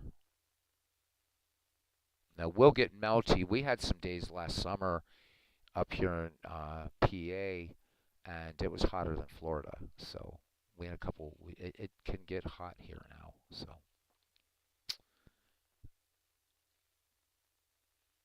all right, guys, I'm gonna fire up one more stogie here. We can talk some baseball. My Pittsburgh Pirates of 2023 taking one from the Boston Red Sox tonight, 7-6. Made me happy. Clinton, not so much. But that's all right. Long season, and just the fact that the Bucks got one from the Red Sox makes me happy. That Red Sox are a tough team.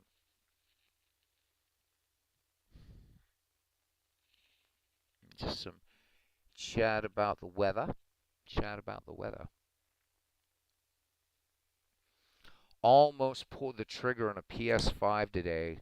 I've got a PS4. MLB The Show, the new version, will play on a PS4, but I want the sexiness of those graphics on PS5, so I think I'm going to have to just go for it and get a PS5 because I want to play just that game.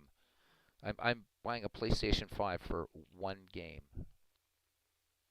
and only because you can just watch it or manage it. I'm not a Twitch gamer as far as baseball goes, but so what's this? We talking about David Weathers? What are David Weathers? David Weathers. I'm just trying to figure out how the name David Weathers is.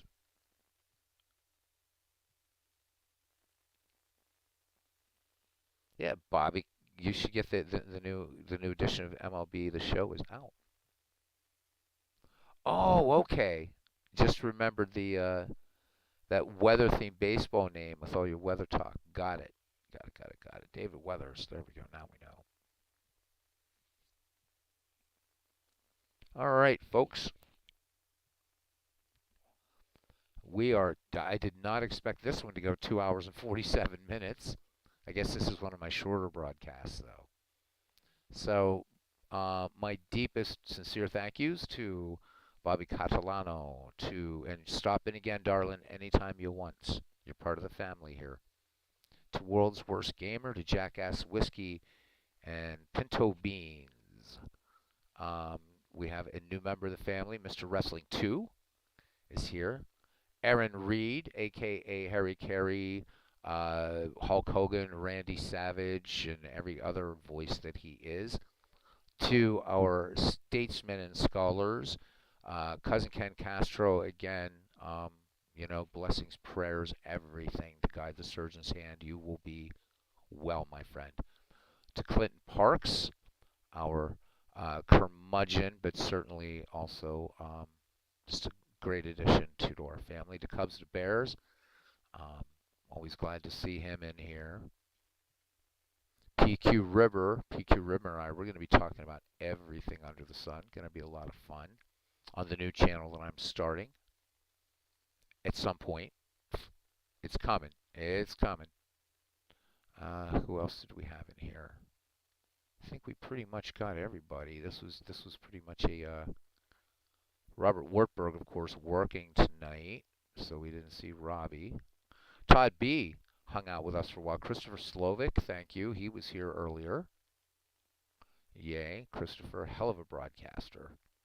And I can only go back so far, and that's it. If I forgot anybody, it certainly was not intentional. There's MV.